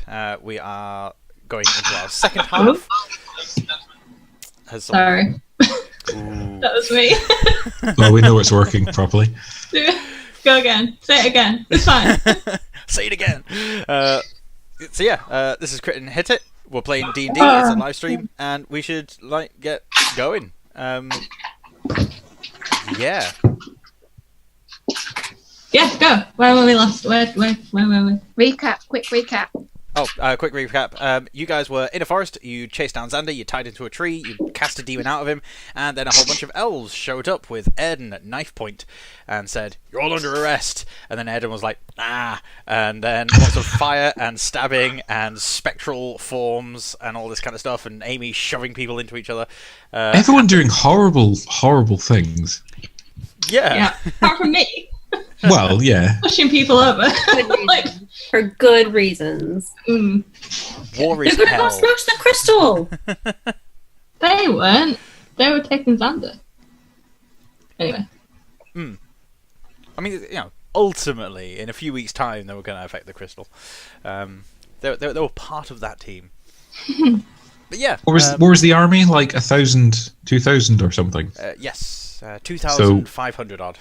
Well, we've now killed 4 of them. So slowly, but surely. 2,496 left. Yep. Alright. Sorry. We killed 3 of them. 1 got away, and 1 is alive for now. Yes. Oh dear. And Amy had grabbed Xander's head and was just like, "We are not going to kill you." Not smooching him. There's no. I mean, you can't see anything. So, I mean, you won't even know. I know, yeah. You won't even know. So, to that, Erden will jump in with you interrogating this dude. Well, to interrogate him the way I want to, I'll need my weapons. Do I see any, I presume they had my weapons, but they're all now dead or incapacitated, or one's gone. Yes, so Torn did not have any of your weapons, so all Thank of your God. weapons are there. Okay. You Can I gather them? Yeah. We hand wave it. You've just gone and picked up your weapons. Okay, yeah. Made sure they're all fine. Yep. They're all good, not too damaged. The crossbow's got a little nick in the kind of stock that I try and buff out, but whatever. Bit of walnut. Yeah, whatever. Sand it down, get some. Anyway, so this man, can I go through his pockets, for lack of a better term? Can I just search his body before I wake him up, because he's unconscious? I hurt the back of his legs. Yep. Give me Does an he have anything? investigate check. Oh, sorry, I put my phone away with my little app on it. I'll make sure I've got dice next time. I also want to loot the guy with the silver crest. Just check his body. I want to check his body, please. I want to have a strong word with Enver about jumping in front of daggers. I'm going to pull him to the side. I got a 19 on my investigation. And 19 in your investigation. So we'll deal with Eden's investigation first, then Nakis, then Eden. Searching through the guy, you find that he's got 3 pouches, as well as some straps attached to the back of his armor, which you can see have little hooks on. These straps with hooks, it's almost similar to the design of pack saddles for horses. But there's no packs attached or anything of the sort. These 3 pouches that are attached to his belt, one has some elven coins in. It has 7 gold pieces. Ooh. Another pouch has some ground up sand. It's very, very fine stony powder. And it's of a grey ashen colour.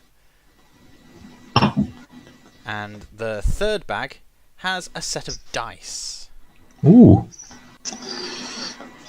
If only in real life. Gambling man. Yeah, a set of dice, like a D20, two D10s, Then he should have seen this coming. player's handbook. Yeah. Okay, well, I'll wake him up, but I'll let everyone else do their stuff first before we begin. So, Nakis, you are going and Yeah. looking over this drained guy. Yeah. Yes, please. No, that's not. Yes, please. As you wander over to the fallen body of Fallon, you see that the crest is still strongly attached to his shoulder. His armor is in very good condition. It's just that he is more than a little worse for wear. He is little more now than some sort of small, old, decrepit person. Yeah, he is. I want to take the seal from him and put it in my satchel. Put it in my somewhere, please. And then I'm going to. Yeah, did he have anything else on him apart like under the armor or anything that might be noteworthy?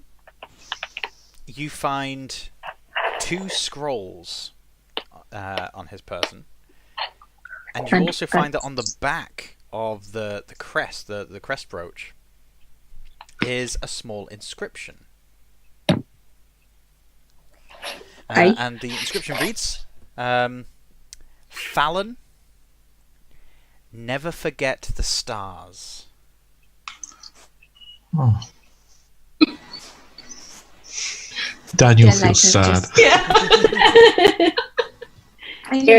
sad. I don't have any way to revivify him. Oh, for goodness sake, I killed someone. Oh no. The gut just wrenches through my body. You didn't kill him, though. The guilt wrenches through my. Well, no, that's true, but I still feel bad for the guy. I did kill. The scrolls. Can I open them and read them? So they both appear to be instructions, orders. One has at the bottom of it an ink seal, a stamp that is put by the army of the city of Tharansari, which is where the Edel family reigns over. And so the army of the city-state of Tharansari, it simply states that you being the advanced scout party are to make sure that the land is clear of threats, to arrest any large bands of militia that might waylay the army, and to detain them in roadside detention centres or guard houses. It's essentially a broad remit to basically say, look, just go ahead, clear the road, and just get rid of anyone that might be in our way. We just want to get there and do our thing. So your job is to just make sure it's safe. The other one was written not by any elven hand, and is written in a different language, in fact. Of Mordor? Sorry. We do not speak that dark language. What languages does Nakis speak? Common, Druidic, and Elvish, and Infernal. Okay. You cannot read the second scroll. Oh, for goodness sake, I don't know. But guys, I found something. What the hell does this say? I speak Abyssal. So do I. It is not in Abyssal. Damn. What? Common. Common. Which is really thick. I also speak Celestial. It is not in Celestial. Oh, okay. Can I pull it over to Xander? Pull Anakis over, like. Well, no, I'm still looking. I'm still face to face with him. Like, he's not reacted yet, so I probably wouldn't do that. Oh yes. Let's do an Axis and Eden's thing, and then we'll skip back to Okay. Amy. You had the closing moments on the scene before. Yes, okay, I don't recognize it, but I want to keep it because I want to find out what it says, so I'm going to keep it. Okay. I roll it back up and put it somewhere safe in my pouch. This pouch is getting... You also see that the dagger that he and Torn had, both of which are just discarded on the ground now, that they are not typical elven blades. That they are very thick, wedge-shaped blades, and they have a blue tint to the metal.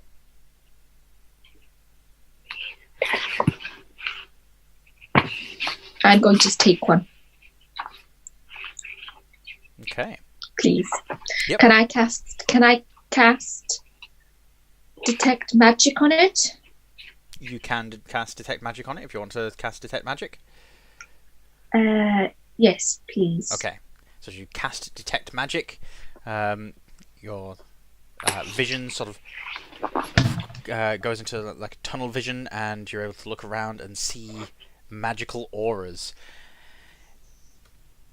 You see, for the briefest moment, a flash of magic over between Amy and Xander that seems to be this brilliant flash, and you see this shape collapse down on the light and snuff it out, as if like hands clasping over it, and then it's gone.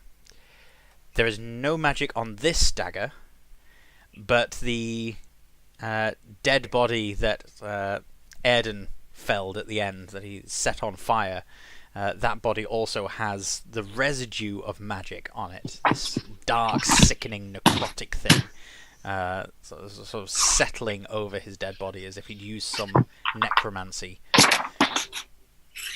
But other than that, no magic. Okay. Can I... No, I don't think I can do anything to determine what. No, it's fine. Okay, nothing else? All right. Eden. 6th level, create undead. Oh, I'm looking forward to that. What? Yep. Sorry. Oh dear. If you were wondering what I was browsing my book for. Just wondering. Wondering. 6th level. Yes. Right. I'm good. Like a naughty child, I'm going to pull Enver over gently, but sternly. I'm going to pull him over. I'm going to kneel down, and I'm going to tell him, you do not ever dodge in front of daggers for me. Ever. Is that clear?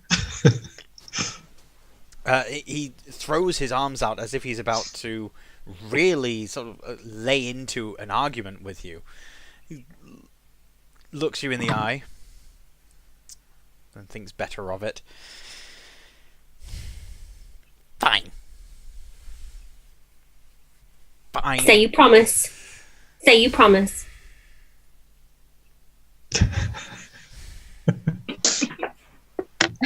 You tell you're both parents. Master says keep you safe. That doesn't mean dying for me.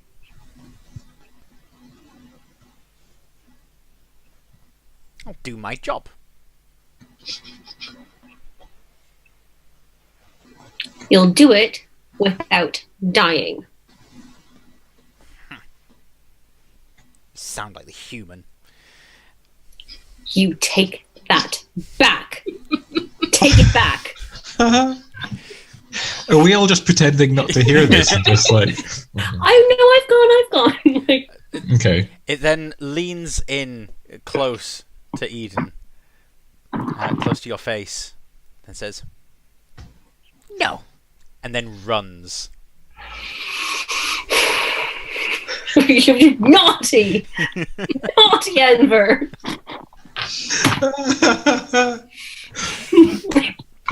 While Eden, is Eden chasing after Enver or just waiting for him to come back?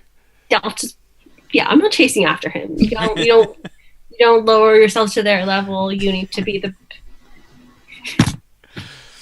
You come back here. I'm going to count to 3. 1, 2, I'm serious. And before we find out how that concludes, Amy, this Xander, his eyes widen for a moment, and then he narrows them. It's almost like relaxes into your hands. Who are you? Amy, we've met.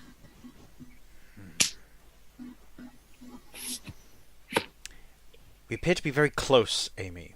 Would you like to let go of my face? Okay, I'll let go. Oh.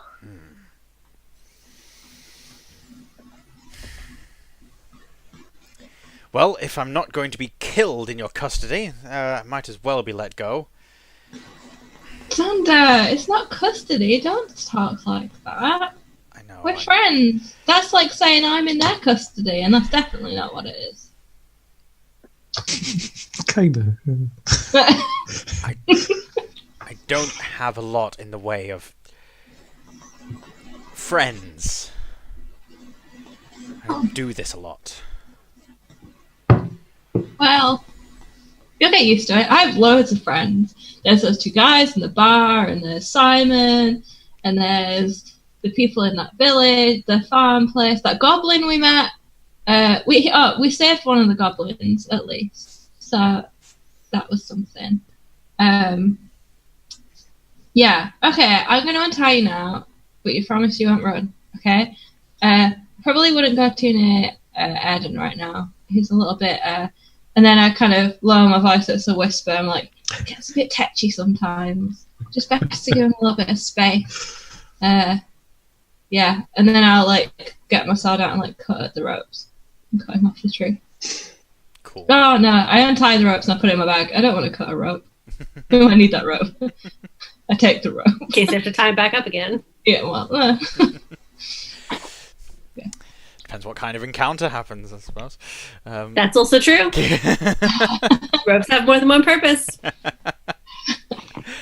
So, you untie Xander. He does the whole typical like rubbing his wrists thing, and he doesn't bolt. He doesn't run. But once he's free, stands away from the tree. He looks over at Eden, looks over at Nakis and Eden, then back at Amy. So, what do we do now? Can I try and link arms with him and then happily be like, well, I think Eden wants to talk to the guard that they left alive, so I guess we'll go and watch that and make sure he doesn't hurt him too much. I'm afraid he's going to be disappointed. And then like start pulling him up. I mean, the guard's right next to me, isn't he? So Yeah. But nowhere to pull him. But we just stand away. So yes, he'll be taken by the arm. Not necessarily the most comfortable he's looked in a while, but he's going along with it. Oh, and then can I turn to him and be like, thank you for the statue, by the way. It's really nice. You're such a good like sculptor. I've still got it in my inventory. He looks perplexed for just a moment and then remembers. Because in game it was like 20 minutes ago.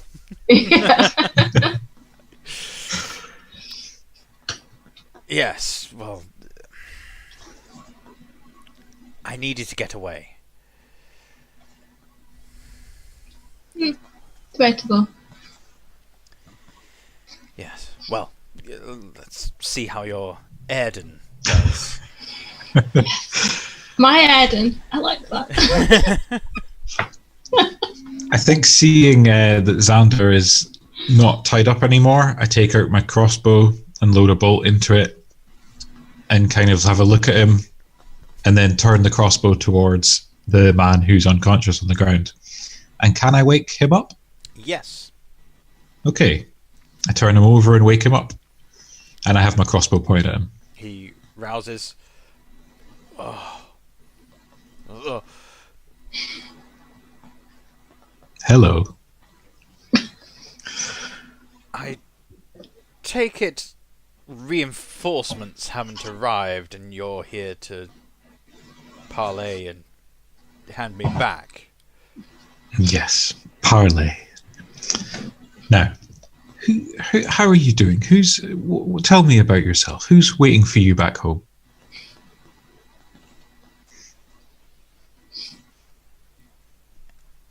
I don't take kindly to your tone, sir. I fire a crossbow bolt into his hand. He lets out a scream, tries to lift his hand, which is now just pinned to the ground.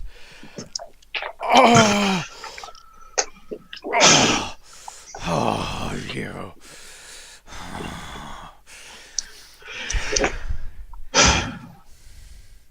Now let's try again.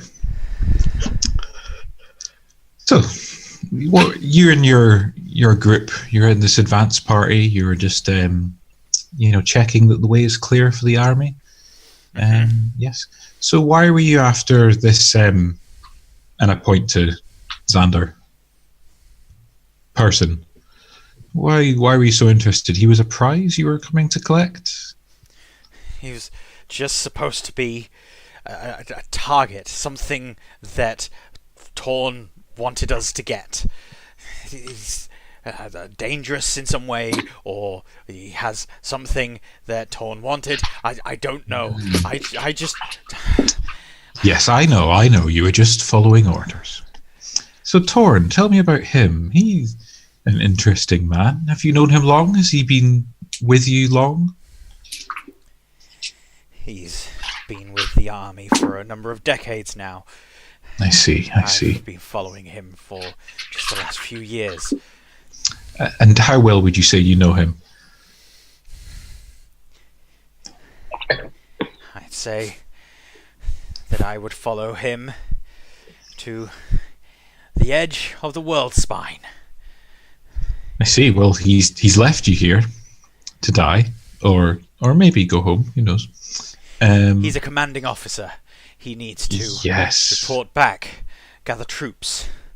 I see. And is that how your commanding officers normally return? They, I don't know if you saw, or had I incapacitated you by that point? Incapacitated him by that point. I see, right.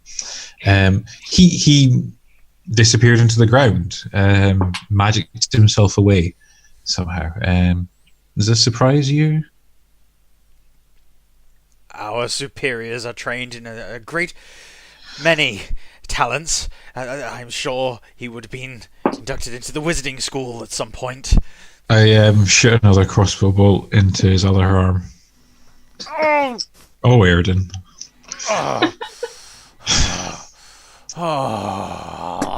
Okay, you need to be a little bit more honest with me here. Tell how could that have happened? How could this person who you've known for many years? This is obviously not usual behavior. Come on, you know that this isn't how your commanding officers would normally act and how they'd normally spirit themselves away. I would like you to make an intimidation check now, please. Oh, you can make yes. it with advantage. Yeah, I can. I've never played a bad character before. It's fun. It's also kind of horrible, but 17. 17. What did I do don't with get to my- add anything, unfortunately. There we go.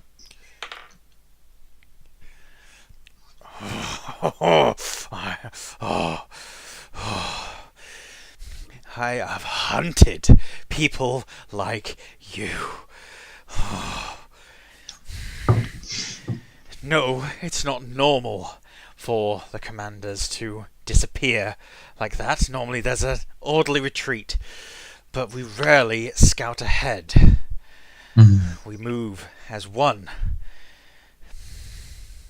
So, what if I was to tell you that your commanding officer, this man who you've served with for years, that he was part of a cult? You know anything about this?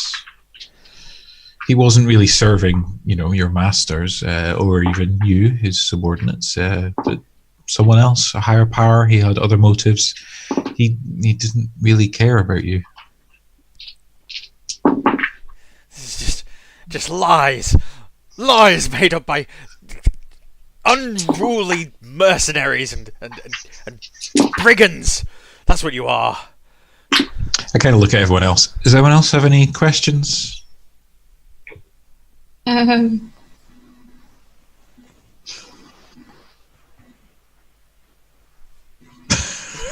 I mean, this is your thing, Eden. I mean, I'm not into this. I'm just sort of like. I'm not there. I'm my spray. Oh yeah, I'm looting the other body. I'll just shout across. Like, any questions? Can I Look over and see you with a bunch of crossbow bolts sticking out of this guy. Like, what? Questions? I look to Xander and say, "Is there anything you think we should ask?" And then I also turn to Ed and be like, I can help you get answers. You don't have to always. And then gesture to the bolts in the hand. It's working quite well so far. Enver, after a good couple of minutes, then descends from one of the trees, sort of elongating his arm on a long branchy vine, descending down onto Eden's shoulder. And when he finally comes to a rest there, shrinks his arm back down to normal size, sits for a second, and then just plonks his head next to hers. Sorry. I'm going to turn, I'm going to give him a little kiss and say, I love you. I'm going to wander over back to Airden. Can I... Xander, just before you... when you asked him, is there anything that he wants to say? Yeah. He will, in fact, sort of step forward with like a half step before sort of realising that he's linked arms with Amy. You mentioned cult. Which Is he cult? speaking to me or the man on the ground? He's talking to the man on the ground, even though Airden mentioned the cult. Which cult? Speak up, man. I point the crossbow at him, like, he asked you a question. Now you're working together. Needs must. There are whispers of a cult. Something that the higher-ups were getting into. Some worship of death. Okay.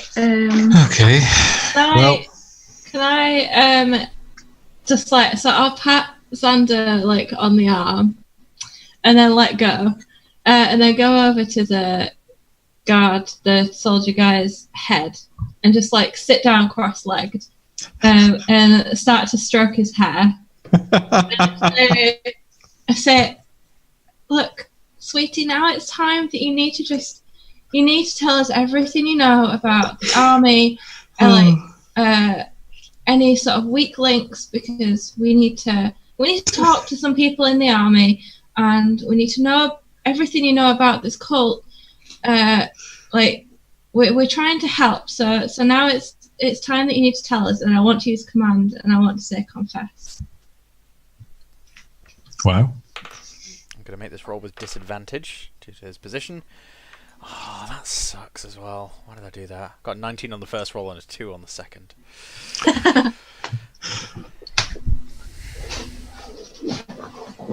Over the course of the next 10 minutes, between him and Xander, you get a building picture. This cult is a cult worshipping an aspect of death. It's been given the sort of moniker amongst the rank and file troops of the blood cult. Apparently they worship the Queen of Blood. Yeah, we found this out last session.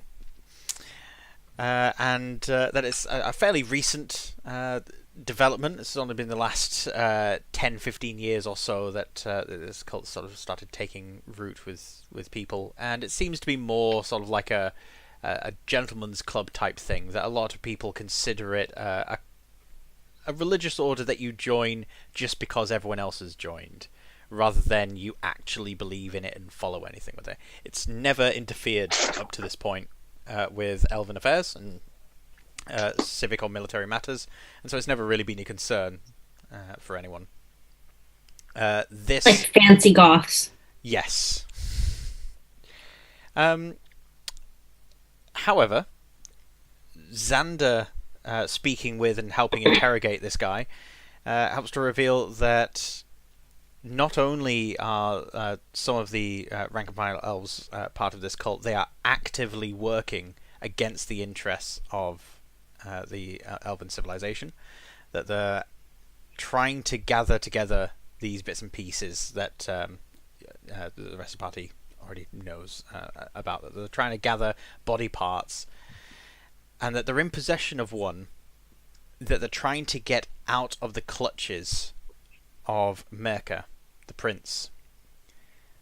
That apparently part of his royal retinue, the royal guard, they currently have in possession one of these holy relics, and none of them are part of the cult. And so the cult at the moment is trying to get a hold of it.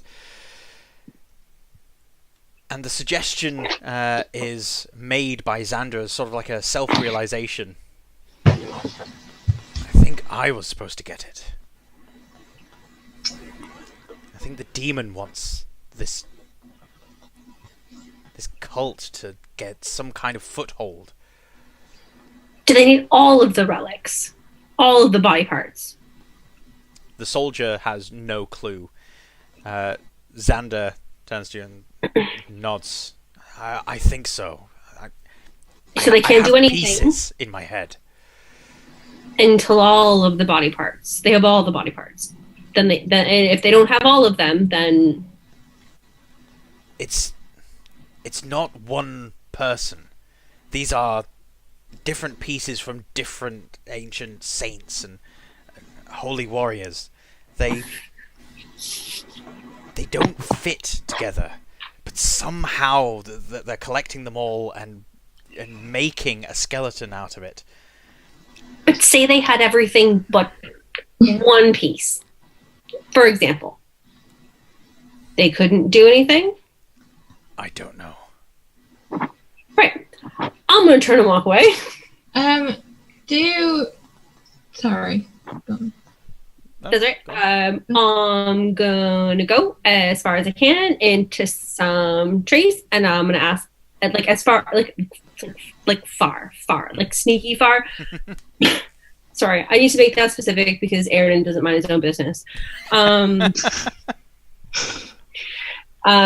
Sneaky far away, and then I'm going to ask if Anver can get Selendar because I want to give him that finger. I want to carry that with me.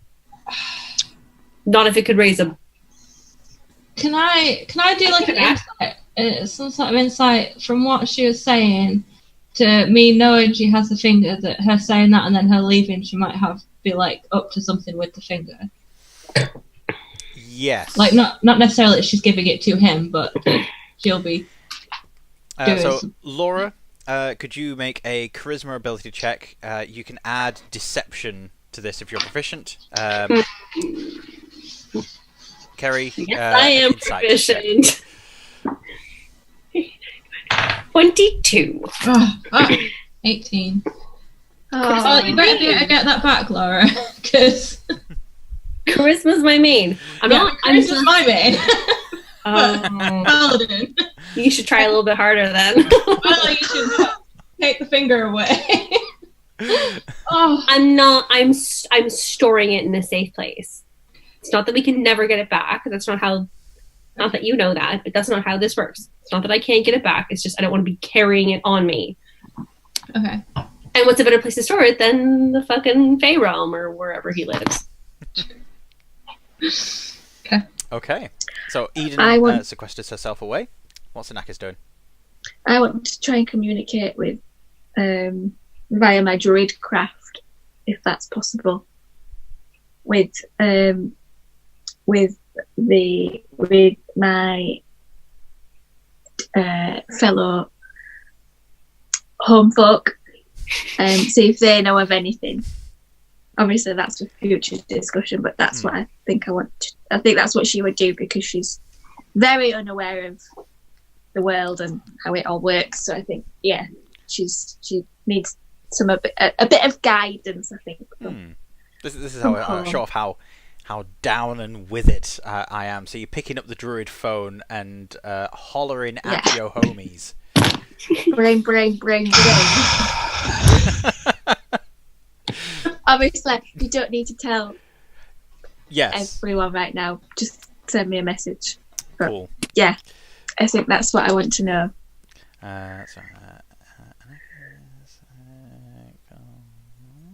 See if they can give me a bit of guidance as to what I should be doing right now. Everyone's got so many secrets. Right. Can I ask the guy and Xander if they know whether these people have already amassed like a large amount of them and they've only got a few left to find, or if they're still like almost at the beginning of the skeleton kind of thing? Neither of them have any idea. The soldier is at this point lost. It's mostly Xander that's now giving this information. He's like pieced a few pieces together from what the soldier was saying. Okay. Sort of like jogged his memory a bit. But he has no idea how close they are, but he knows that they've been looking for them for well over a year. Right, okay. Okay, so I want to take Xander aside slightly, away from the soldier and Eden. So hopefully I'm not like being too secretive away from Eden and stuff.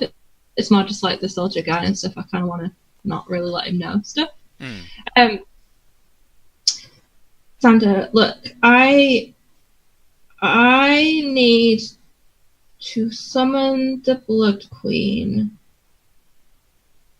I think I need to bring her back. And it sounds like the way to do that is to get all of these pieces together. And I feel like you're one of the only people that's going to be able to help me with that in terms of finding. Sorry, I can see Daniel like freaking out. This is awesome. I just Erden can't hear this, I presume. Well, I've kind of gone away a bit. I don't know. It's up to. Because if he could, So. In fact, let's determine that how. Yeah. I imagine this would be like Amy wants this to be a private conversation. Kind of, yeah. I mean, I'm not like. Sorry, go on. I've already not been like overly secretive about some things. But it's more like I'm trying to get out of earshot of the soldier, so it would probably they're in the same place, so it would be out of earshot of Eden, so it would be how hard he was listening to what we were saying. Really. In that case, I think like sort of a half turn and whispering to each other, with Eden being closer, sort of between you two and the soldier. That I'm going to give him the chance to hear. I don't think I'd be like especially listening really close because I'm not. I wouldn't really expect Amy to be like, oh, she's off keeping secrets. But yeah, it's just like... for this, I'm going to say it'll be a DC 15. Give me a perception. Excuse me. 15. What does that mean? So that meets it. You've succeeded. So you're able to pick out clearly the conversation. But you're still facing towards the soldier, and so you don't need to let on that you're hearing any of this. Can I keep going? Yeah. So okay. So you're saying this to Xander that you want to bring back the Blood Queen. Yeah, I need to let her. Because I need her weapon, and seems like the only way to bring her back is to put all these pieces together. But yeah, like I said, I think you're the only person who can really like help guide me towards those things. But unfortunately, I think that also partly maybe might mean that we might need the demon back a little bit every now and then. Yeah, I don't know. We're in a bit of a situation.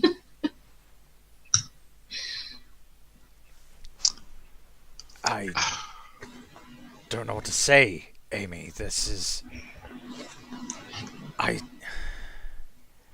You want to go through with what these people are trying to do? That she's called the Blood Queen for a start. Yeah. So, right. I honestly believe if we bring her back, we can put her back. If we open the box, we can close the box again. I think, or we'll just chat to her and it'll be fine. And we'll reason with her. But I understand that perhaps that might be a little bit, optimistic. But Airden can't believe what he's hearing. Like, he's trying very hard to not like freak out and show that he's hearing all this. Right. Look, how much? If I tell you things now, Xander, do you know how much the demon knows when he comes back? Does he know everything you've heard, like your memories? No. He needs to talk to me sometimes to learn what I learned when he's gone. Okay, that's good. That's really good. That helps us a lot. Okay, so I am going to tell you that I need the sword to destroy him for good. The sword of Ayala. I think. I mean, I've got like a hunch. There might be other options, but they've not come up yet. This is the first one. If another one comes up before we do it, that's great. Like, we'll go with that one. But at the minute, this is my best lead. So I think we should try and get the body parts that the people in the army already have. We took the body part from that woman before we let her go, and we'll just like try and follow the trail and hope something else comes up along the way, and then we don't have to do it. Yeah? I think I need to speak to all of you away from... He looks over at Anakis for a moment. The pinned elf. Oh. Okay. Okay, I haven't really, just so you know, I've not really gone into this plan with anyone else yet.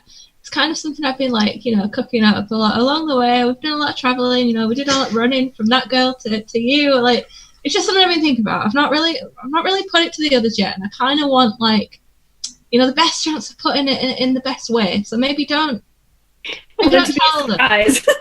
Yeah, like maybe don't tell them word for word what I've said, so I can word it right with them. Yeah? Okay. Give me a charisma ability check. You can add persuasion if you're proficient. I'm not. Damn it. Got +3, but I'm not proficient. Okay. 18. He then pats his hand on your shoulder. Not like his arm going like that. It's fine, Amy. So he pats his hand on your shoulder and gives you a nod. I need to talk to you all. And he then walks away from Amy and Airden, sort of down towards where Torn had disappeared. So basically getting some distance between him and the Elven soldier. I very quickly stay on his heels. Like, he doesn't get very far from me. Eden, at this point, will be on her way back. Enver sort of went behind a tree, came back, and said that he's busy, but that Enver can take it for him.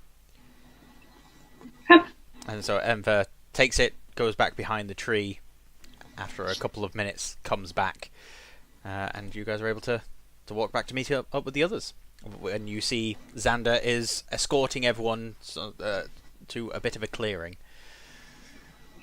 I think I just kind of like I'm looking at the guy on the soldier on the ground with the crossbow, and like halfway through interrogating him, but hearing all the stuff that Kerry's been saying, I've almost like forgot he was there, and then be like, oh yeah, you're still here, and I just shoot a crossbow bolt in his head and kill him. Oh no. And then just like whatever, I've got bigger shit to deal with, and then just like follow off to listen to what Xander has to say. So everyone's like walking, kind of like look at Airden. And I've sort of, what the fuck is going on? I don't know. I have no emotions. I just look. I'm just totally like I don't understand this. Like I am completely like bewildered by this, because I do not understand this whole demonic like, although I am part demon, like I don't really understand what's going on. Racing through my head is like I just look really... what is a paladin's weakness? Like, should I be thinking of that? Like, Don't be thinking about that. like, when are we next sleeping so I could maybe kill them then? Like, I don't really know what to think. Great. So we're just marching after Xander. Yeah. Everyone's I'm like very confused. I'm side by side, not really confused at all. So he then stops, sort of toes the ground near where Torn had disappeared, and then I was going to say, turns- am I able to use my druidcraft to try and bring him back from wherever he... Because he was the one that went... Yes. Yeah. Can I... Torn went into the ground. Yep. Can I... Is that possible, Richard? When you used your detect magic, you'll also have found some magical residue there, and Right. you will have identified the magic involved, which is the school of magic that is commonly associated with spells, just like teleport. So conjuration magic is what you find there.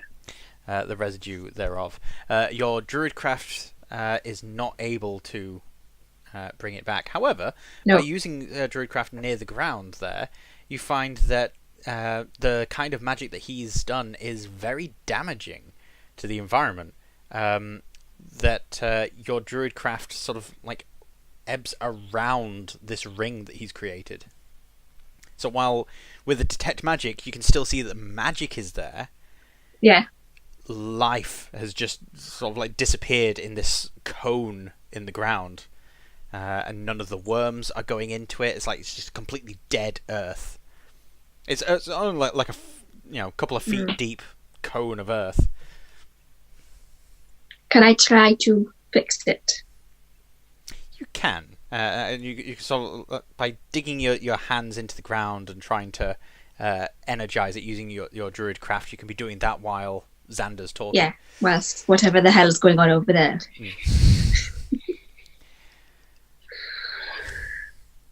I use the powers of evil to fight evil. Evil found a way to use me. And for that, you have seen the damage it can cause.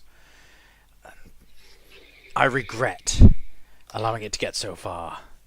However, it does afford me some insights.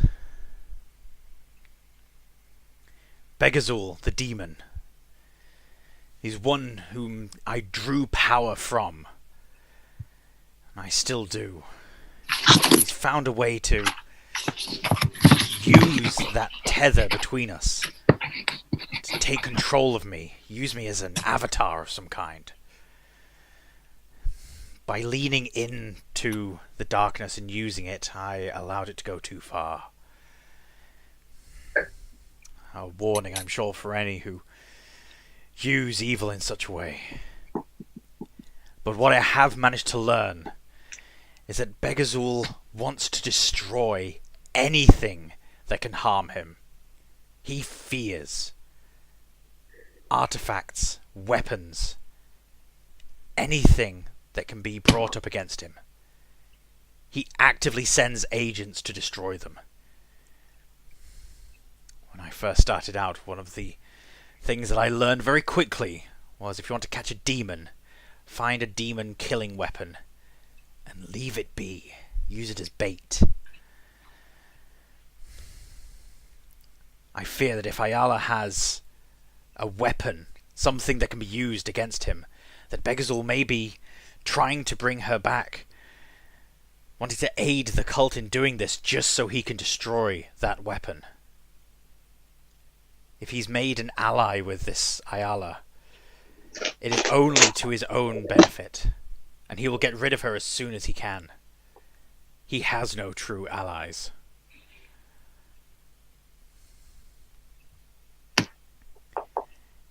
If there is some way that we can use Ayala against him, I propose we do that. What if we helped the cultists gather the pieces, summoned Ayala, and used her to defeat the demon?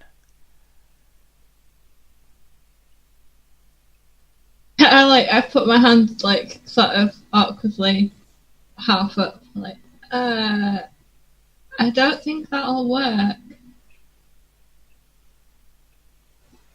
And then I pull out of my bag, I pull it around, root around for a second, and then pull out of my bag the scrap of, I guess it's on parchment, with a certain prophecy written on, and pass it to Xander,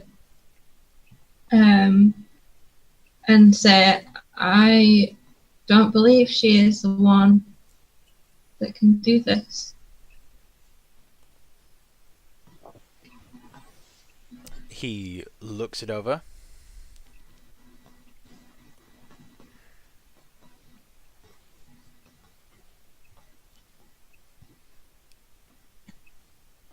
Are you certain she's not the one this prophecy could be referring to?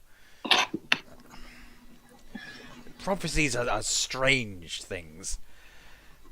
How did you come across this?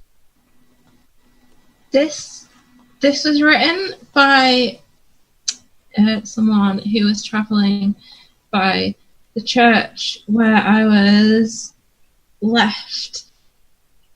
And on the night I arrived, he wrote this prophecy, and the clerics and the paladins of my temple believe that this prophecy is about me.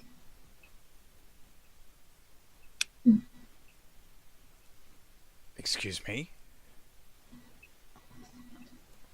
Yeah, they believe I am the one to deal the killing blow with the weapon. Xander looks to the rest of you. You all knew this?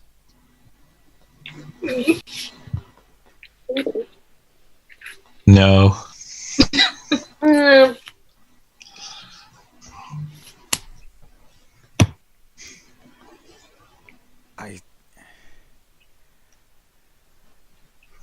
You can't be the person prophesized here. If anything is going to defeat Begazul, it's going to be... Ugh! I have been chained to Begazul for far too long. I will be the one slitting his demon throat. You... Ugh! And at this he storms off. Said you wouldn't leave. I raise my crossbow and call after him. And where do you think you're going? He then exaggeratedly spins around. Oh, just somewhere to think. No, I don't think so. We can both be melodramatic. You'll stay here with us. Can I go with him? Well, I don't think any of us. Xander or Eden? Yeah, with Xander. Alright, so Eden goes and stands next to Xander. He gives you a quick look. I got this. Don't shoot him. Be fine. If he tries to run, I will suck the life force out of him because I can do that. It'll be fine. Yeah, I believe that. Airden lowers his crossbow. Okay, I fold the prophecy away and just look at Xander and say, I'm sorry. I'm sorry that it's not written that it'll be you, but perhaps you're like the integral part to making this happen. Perhaps this is how we get the weapon. Hopefully this is the weapon that we need, and you can lead us to it, and that's how you help bring him down.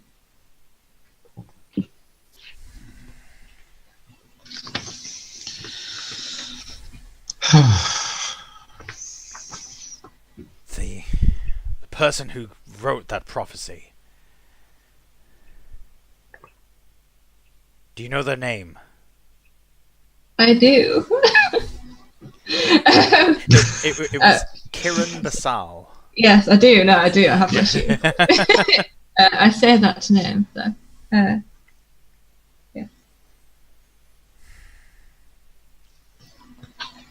I have heard of this augur.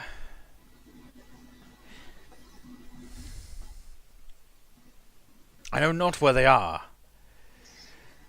but I would very much like to speak to them. See if there's something else that we can get from this prophecy. If we could find them or a relative of theirs. We just need some of the blood to track them down. And I can find them from there. Some of their blood, that sounds a bit, dark and painful. Perhaps we could go back to my temple. We could go back to my temple. They might know. They have all the writings of the prophecy there. Maybe they could help.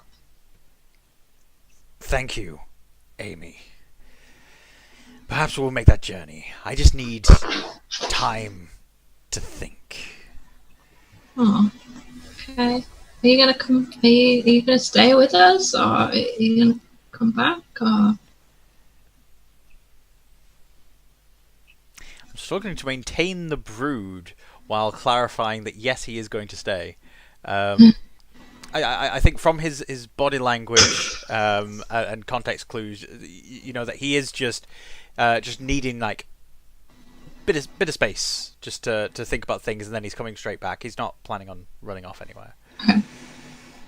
Okay. Well, what are we planning to do, guys? Like, are we gonna like set up camp here for a bit? I think we all might need a bit of. Is a Eden rest, still going to escort Xander? Mm-hmm. Cool. So yeah. So Eden, Anakis, and Hi. Did we keep the tent from last time?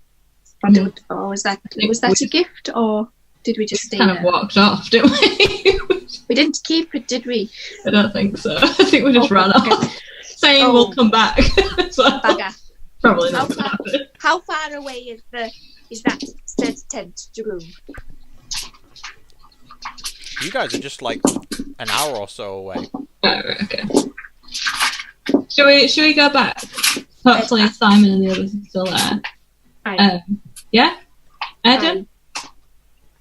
Airden just nods. I feel like he's not talking to me at the minute. Okay. Okay, so I'll tell Xander and Eden that slightly... no, Amy probably wouldn't show it. Well, would she? There's a slight bit of childlike jealousy that Eden's gonna stay with Xander. Of he's my friend. Like, Friend. I thought we were all friends, Amy. Fine. I mean, she didn't say it, but friends? there's a little bit of something there. And then Eden fucking loves it. I just say, okay, we're gonna go back to the camp. Hopefully it's still there, but even if it's not, that's where we'll be. Come and find us when you're ready. Okay? Yeah, we're just going for a walk. Xander? Okay? He gives a nod and then turns his head away. If you're not going to snog him, I'm going to. Just kidding. Maybe. I just head off in the direction of the camp. Right. So is that me just left walking with Amy? I mean, yeah, pretty much. Yep. Eden and Xander, you guys will have a couple of minutes while Xander's cooling off, just sort of walking sort of slightly aside from the general group, walking in the right general direction. And he is muttering, kicking at the ground, just occasionally like just throwing his fists. Can I say, right? I know that I've spent my spell slots, but just for funsies' sake, like, can I try and cast something like try this, and then I'm gonna throw out, I don't know, whatever, something necrotic and amazing, like at a tree, or like same thing as like throwing an axe at a tree or shooting a bow at a tree, but like Eldritch Blast, that's cantrip. Yeah, Eldritch Blast is also basic. We get that. Sorry, we you get can't that show every off to time. him. No, It's basic. show off to your guy who uses spell slots. Well, I'm not attacking anything. I'm not. Yeah. Oh, okay, so you wanted to just wither a No tree. initiative. This isn't attacking anything. That's still not how spells work. I have to use command without. So the general effect I'm getting is you just want to wither a tree or something to sort of suggest to Xander you should let off some steam and just hit something. Okay. Give me an Arcana ability check.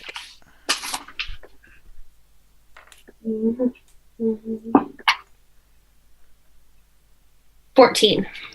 14. As you are walking along, you just sort of gesture towards a tree, and Enver jumps from your shoulder, runs towards it, and sort of climbs a few inches up, turns as if he's about to push off and leap from the tree, and then he does so, and as he does, you see this sort of trail of pollen come from the bark behind him, and as he leaps through the air, this pollen gathers in greater and greater quantities behind him and starts getting absorbed into him, and you notice the tree start to creak and the leaves begin to fall. Xander looks over at the tree, looks at Eden. What, did you just hit something? Why not?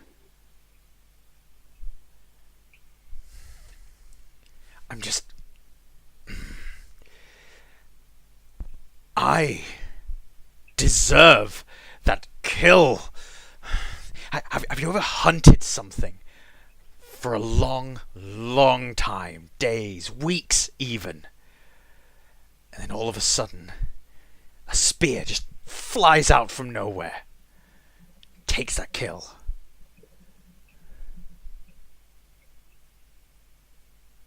In less literal terms, I see where you're coming from. He gets very close to you.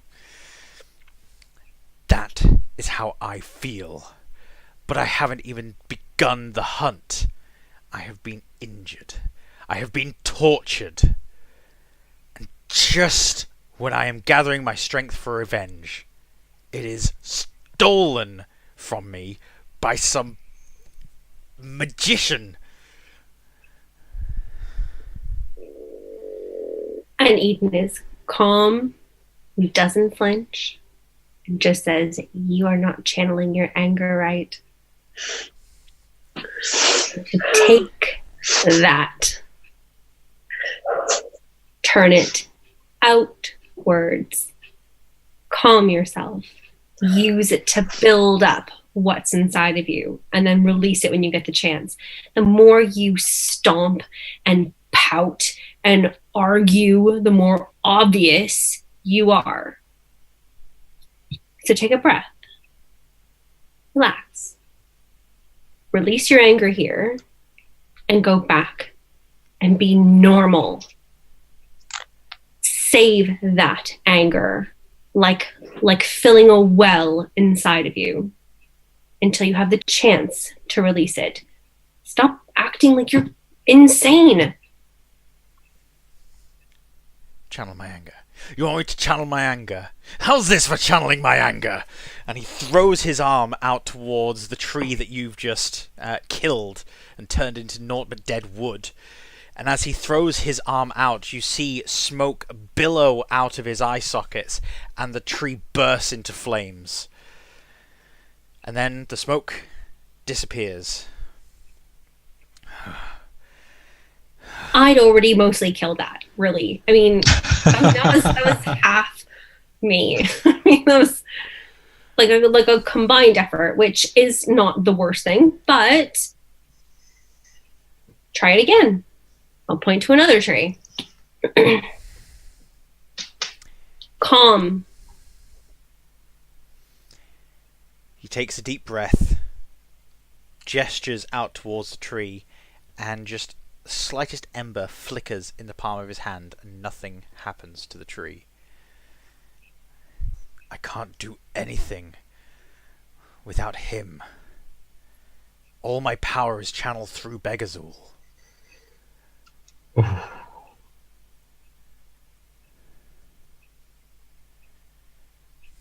Is it, or is that what he wants you to think? Try harder. Try again. He reaches out. I would now like Eden to make... I will allow you to choose between charisma and intelligence as an ability check. Yeah, it's going to be charisma. I would like Amy to make a charisma saving throw. Oh, fantastic. Okay. Someone's going to get lit on fire. Don't know who yet. Mind stuff, innit? Charisma. Oh, that's an 18. Oh, that would be a crit fail. 22. Big ol' one with a 6 plus 5. So 6 toes, technically. Can't crit fail.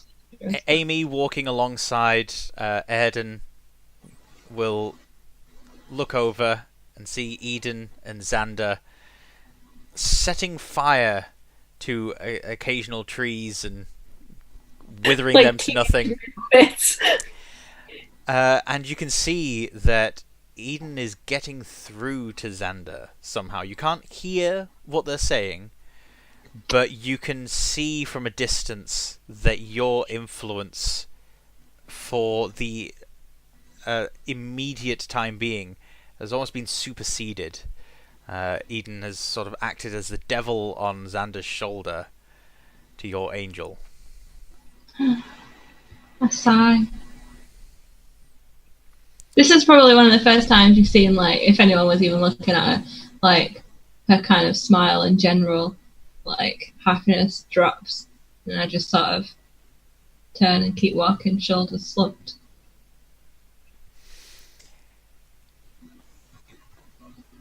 Continuing on to meet up with the rest of the camp. Eden and Xander will eventually sort of reconvene. Sorry, Daniel was there. Well, while we're walking to the camp, Anakis, have you gone on ahead? Aye. Okay. Oh, see, I was going to say my piece to Amy, but like seeing that she's really sad and stuff, It's fine. that makes Daniel feel like, oh, but I suppose Erden would be right. It's fine. Okay. So Erden turns to Amy and says, I heard what you said to Xander when I was interrogating the soldier. Let me say my piece, and I'll say it once, and that's it. You just have to think about it. You don't have to answer. or decide anything. But I started traveling with you all because I thought it would help to find evil and to stop it.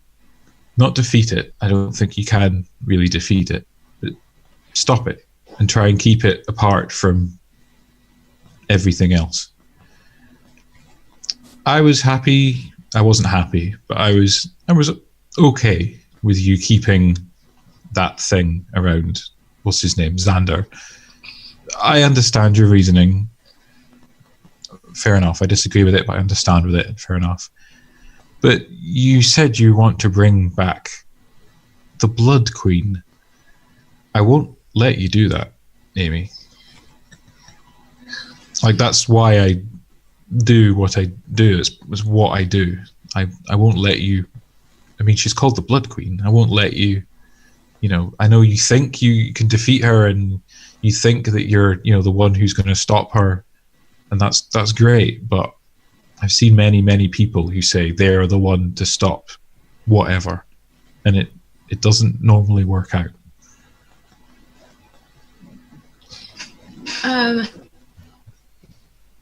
Yeah.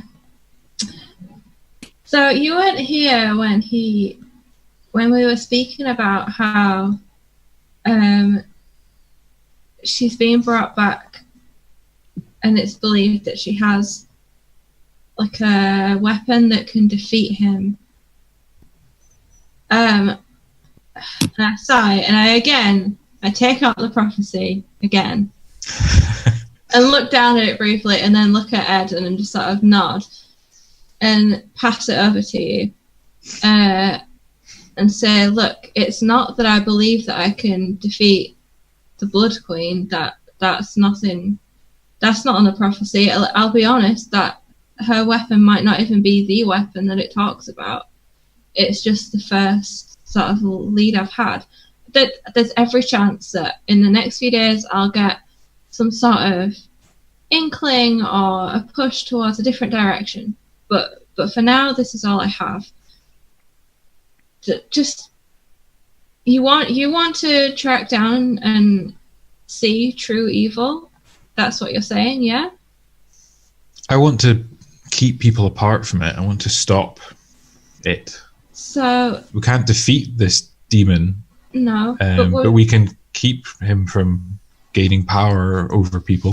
Would you agree, though, that with him taking over Xander and using him as a vessel and him working towards getting more power and stopping the things that could stop him, and bringing this cult together and making him bring about something he wants, that he is gathering more power and he is then interacting with the world and causing great doom on the world? Would you not agree that is against what you're... Yes. That plays into that? I suppose so. So then would you not say that the best course of action is that we need to rid the world of him, and that this so far is the only way we've got of doing it? It's just... And then I kind of urge you to read the prophecy that I put in your hands. Okay, I take it and read it. Drew, do you want me to read it out, or do you want to read it out? I'll read it out. Okay. So, the prophecy on a scrap of parchment reads, "The fire and the skies mingle with blood as the world turns darkness, rises, moon falls, blade of the swift deals blow to devil's horn!" ! That was one run-on sentence. "Begazul comes!" ! "The swift without her blade means naught but fire within lords." That is the end of the prophecy. Oh man. Oh. I don't know. I think, yeah, Airden just passes it back to Amy and just shakes his head like, I need to think on this. I feel like I'm making people do that a lot today, but sure. I give a very now like weak smile, like it's a I want to be smiling, but there's actually kind of a lot of sadness there. Like, this is the first time any of you would have properly seen this side of her, but, you know, she's trying to be upbeat, but, like, yeah, she's feeling it now. I think Airden kind of looks at her and tries to offer a smile, but it's like not really something he does. It's just kind of like a half smile, like a... It's weird. I'm going Like to... it just looks weird. Yeah. I am going to ruin the potentially sweet moment as Airden attempts a smile. Amy's eyes go blank. Oh, fuck. Amy, you Oh, well, feel we're going to have to you kill are Amy. in a field of tall grass with this huge blast of wind going over your head.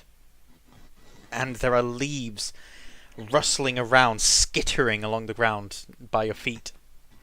And you can see two shapes, humanoid, dash through the tall grass next to you, running ahead. And in the distance you see a plume of smoke, fire twisting in a tornado, mingling into it. And these two shapes leaping into the air above the tall grass, silhouetted against the bright horizon. And then you come to. You're still walking towards the camp. In fact, you've reached the top of the hill that's overlooking, and you can still see the wagons there. I didn't like see the faces or anything, or any sort of idea of male or female, or No, you didn't. like race or anything. No. Okay. They seemed to be smaller than your average human, but not quite halfling. Okay. Like, did Eden like notice? Like, was there like a visual thing? Yeah, what happened? Like, that's what she saw. What did I see? Did she just... It's almost like she's staring into the middle distance. Her blank's just gone. Her blank's just gone stare. Her stare's just gone blank. Sort of like she's interested in something other than talking to you now. Like the thing rude. It's fine. I'll just... Don't know why I tried. I'll just carry on. I'll just carry on deep in thought. I shake my head, like pulling myself out of it, and just keep walking. Can I try something I kind of thought of, because things have been quite heavy. Like, you know, Aaron's got a lot to think about. I've got a healing herb that I took from a lady back in like episode 1 or something. You stole. I, you know. Remember that? Stole. No, call it what it is. You stole it. Airden also has a tinderbox, so he has some herb and a way to light it. Is there any way he can like fashion this into... I don't want to use like modern day meta words, but like he kind of wants to chill out a bit. There's a lot to think about and a lot of stuff just been laid on him. The leaves are too fresh. Okay. Even more than a week after that, it's still not dry enough for you to need to be dried leaves, right? Yeah. Okay. I'll bear that in mind. But if you want to make a wisdom ability check, if you've got any herbalism skill. I've got a herbalism kit back at the... if you want to approach Anakis about this, she'll probably be able to turn it into a pretty potent paste. Just sort of like spread it on your gums. Oh god, no, I don't think that's Airden's style.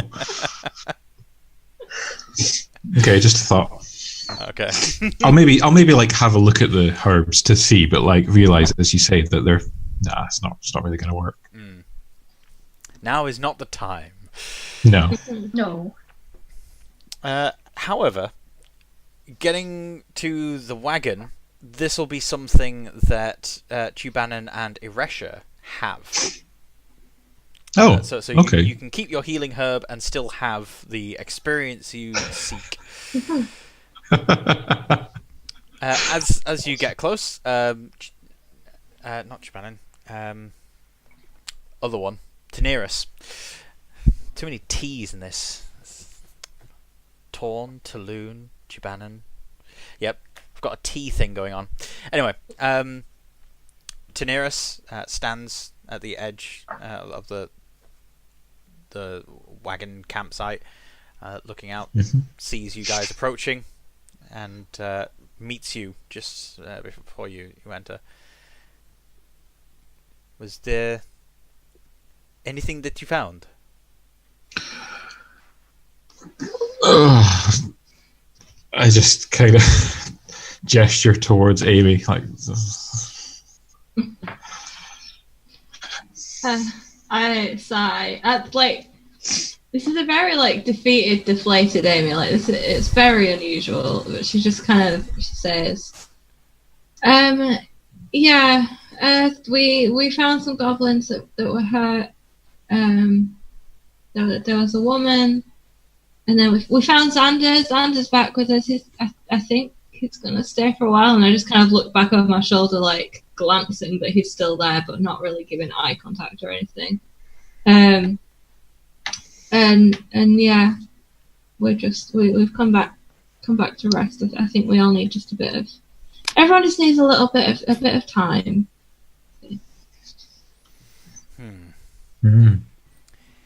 Well, yeah, we've got some lunch on. The gnomes are very hospitable. I would like to speak to this Xander, if you wouldn't mind. Well, I mean, it looks like Ethan's probably the one to get him talking, so I just shrug and then walk past. Is she all right? No, don't think so. As Amy wanders into the campsite, Simon wanders out of Jubanan and Aresh's covered wagon, and he's there eating some dried, jerky meat, sort of ripping it to pieces. Spots you. Amy! Hi, Simon. How are you doing? Not bad. Tell me, we're thinking of setting off fairly soon. As much as we'd quite like to make sure that the area is safe. Anakis was making sure that things were healing nicely, and Taneris thinks that he'll be able to handle things from here. We're thinking of heading back very soon, setting off, bright and early, first thing about a week from now. But, wait, first thing about a week from now? That's not...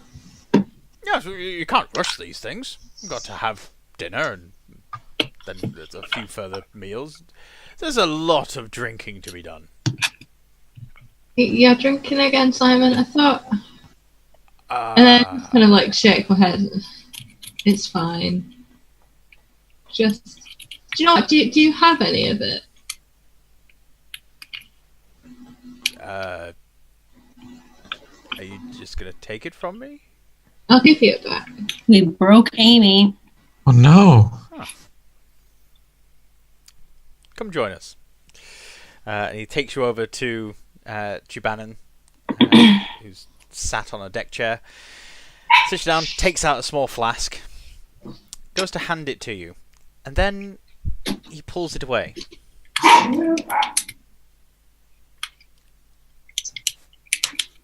I'll hand this to you. First, you've got to listen to my story.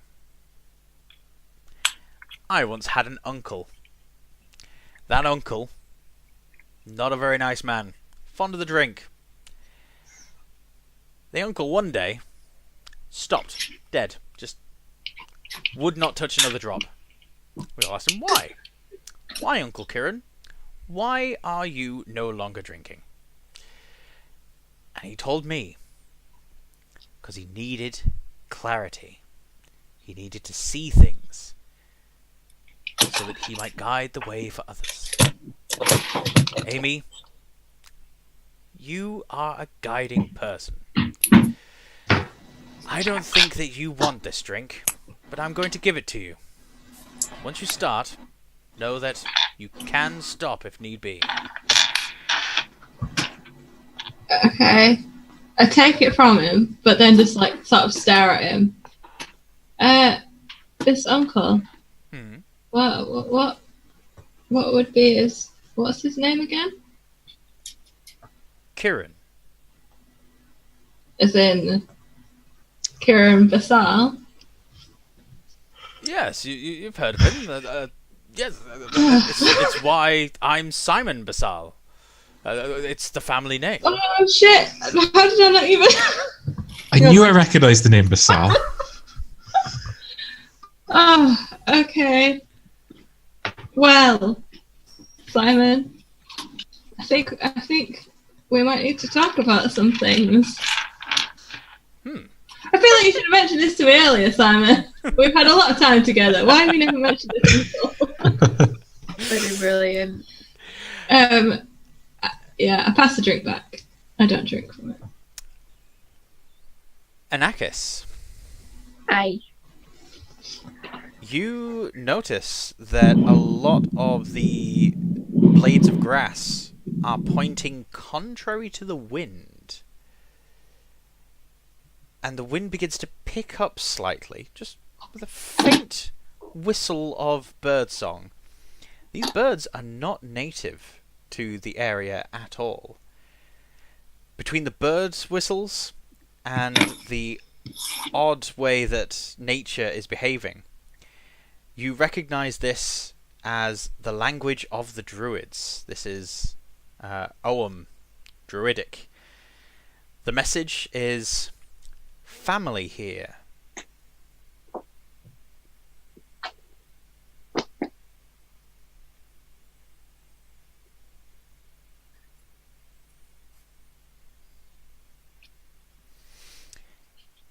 As you return to your tent, you see that there are two people standing in the tent.